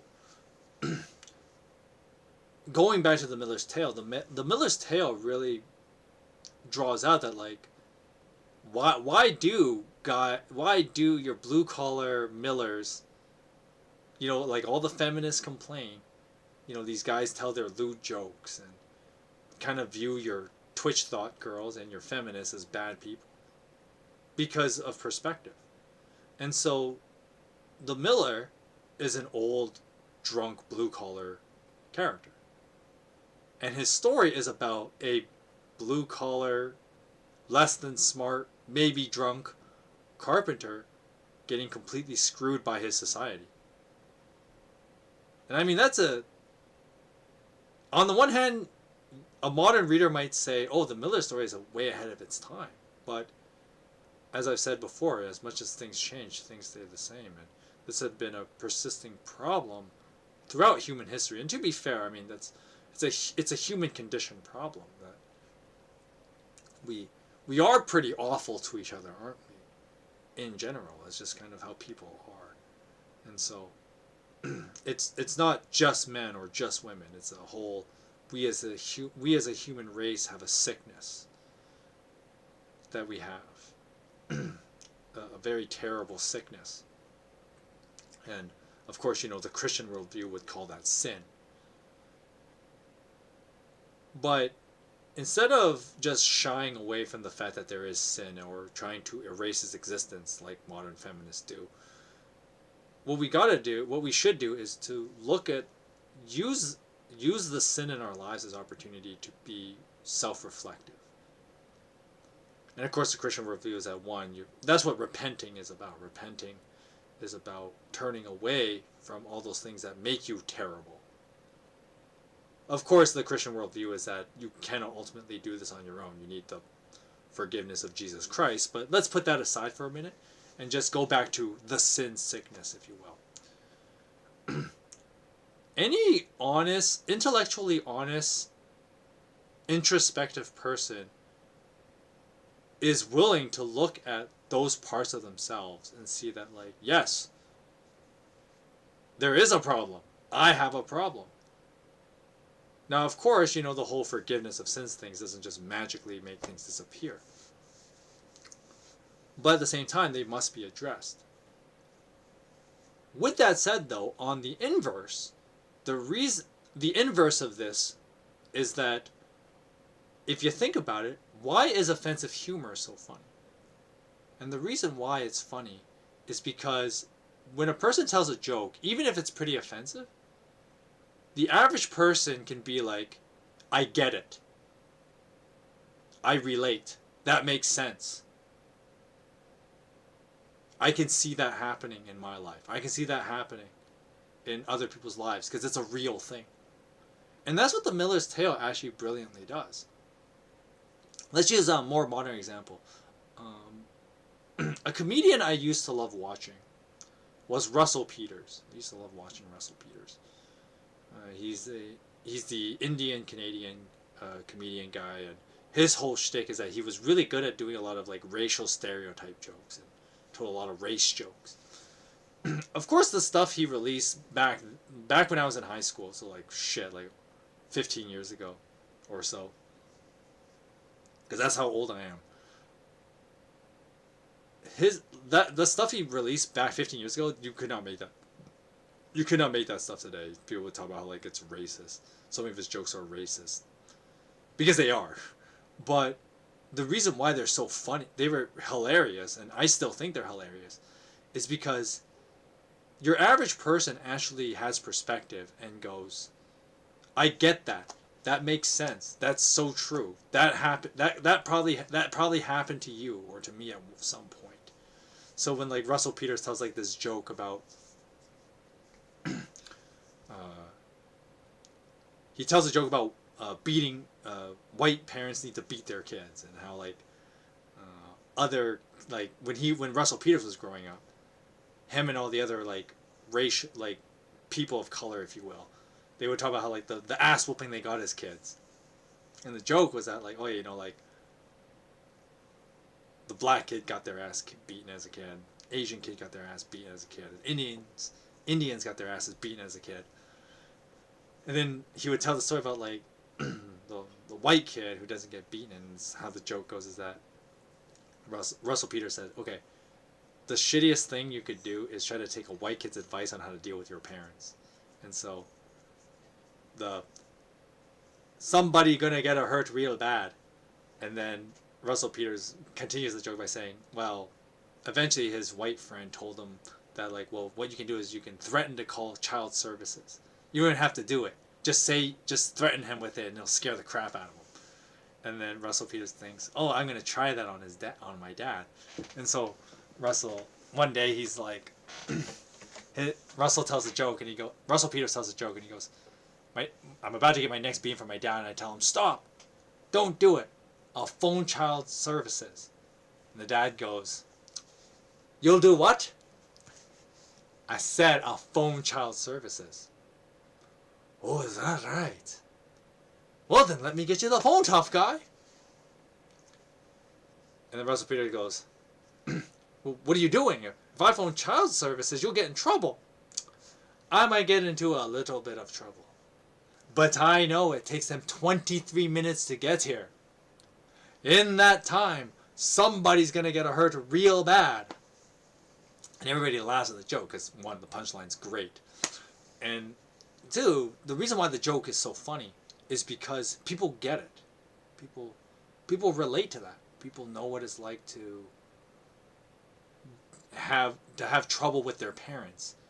And then people also know what it's like to get shitty advice from their friends on how to deal with their parents. It doesn't have to be physical abuse per se, although that tends to happen quite a bit, especially like older generation, like Russell Peters. Is that?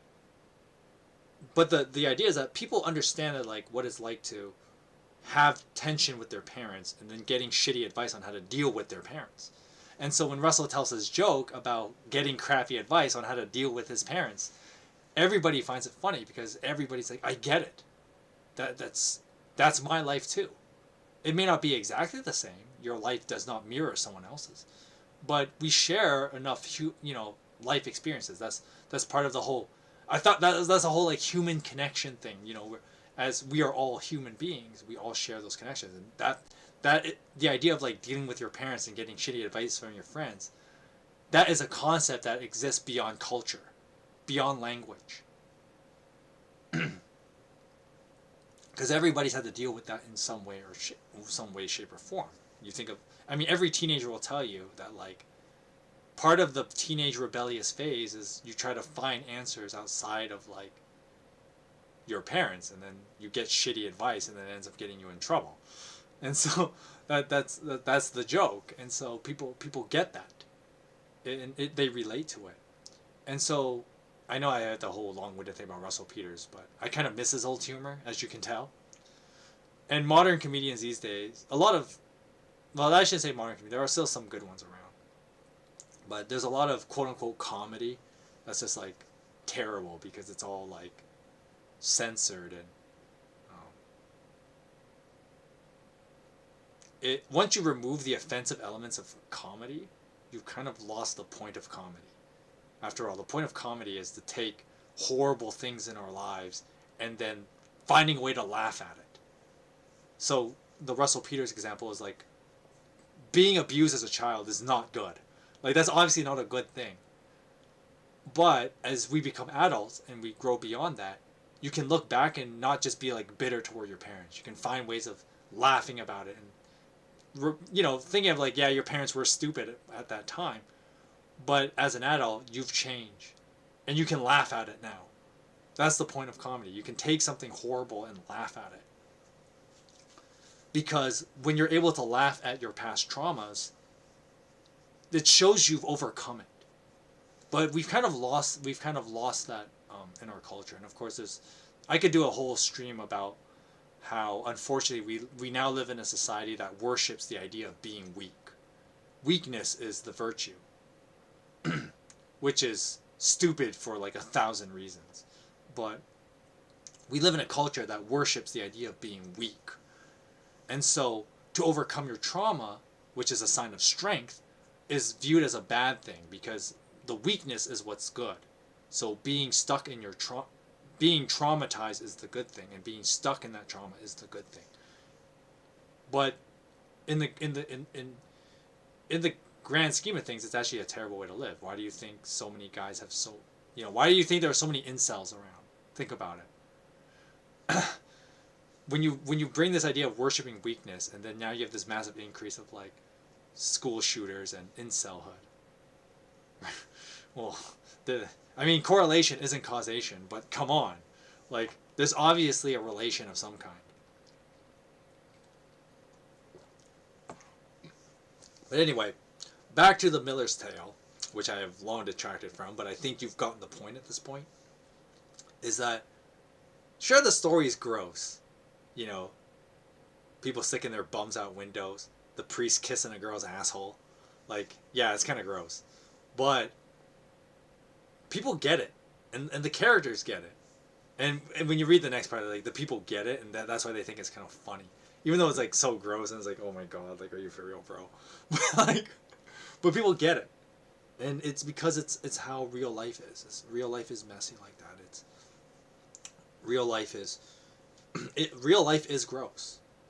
We've just kind of have to deal with it. But how do you go about that? How do you go about the fact that life is gross? Do you just complain about how gross it is, or do you try to find ways to overcome it and be able to laugh at it when it's all over? And I think that's where our society has failed. We've lost that ability, because we make it that, like, oh, you're racist or homophobic or whatever if you laugh at, like, if you laugh at trauma and overcome it. Because once again, we live in a society that worships being weak.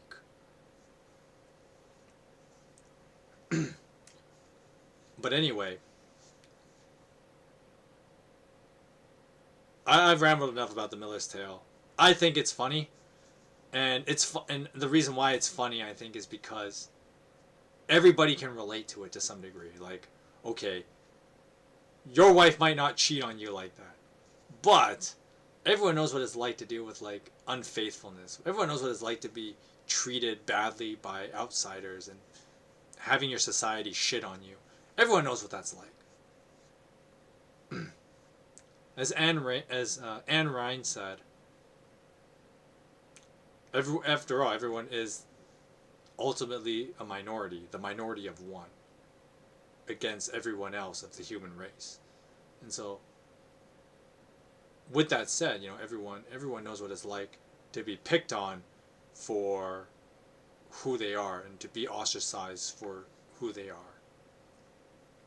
Anything for next week? Well, since you asked, we're going to do our housekeeping now before we end the stream. If you have any other questions, you can throw them into the chat. We're going to end the stream soon. I'm just going to give some housekeeping announcements. So, we should, now I say that with an the asterisk here is that my schedule next week may be kind of weird, because there's apparently moving stuff. Not my stuff, which is the part that makes it annoying for me. It's like, oh, we gotta move. We gotta do someone else's moving, if you will. And do, like, build all their furniture and stuff. So I don't want to sound like I'm mad about it, but at the same time, it will interfere with next week. So I won't guarantee any of the streams next week that I plan on doing. So the big plan for next week is we're going to do Octopath Traveler on Monday and Wednesdays at 2 o'clock Pacific time, like normal. And then next Thursday we have our Throwback Thursday video, and next Friday we'll read the Reeves Tale. I almost said we'll read the Reeves Tale, but we'll read the Reeves Tale. And so we have more Canterbury Tales next Friday at 3 o'clock. So, just to say that again, Octopath Traveler 2, Monday, Wednesday, 2 o'clock Pacific time. Throwback Thursday video, Thursday, probably upload it in the morning. And then Friday will be Canterbury Tales. So that's kind of next week's plan. I might not be able to do the plan Like, I might have to miss a stream of Octopath or something like that. We'll see. Because scheduling is all weird right now, and just kind of have to deal with it. But with that said, that's going to be it for today's stream. Hope you guys enjoyed the Canterbury Tales of the Knight's Tale and the Miller's Tale. Hope you guys got some good laughs out of that. Because I do think the Miller's Tale is actually pretty funny. But hope you guys enjoyed the Canterbury Tales. I hope you guys will join next week for the Reeves Tale. With that said, I hope you guys have a great Friday night. Hope you guys have a great weekend. And have, and God bless you. Yeah, I'm glad you found it fun. Anyways, bye everybody.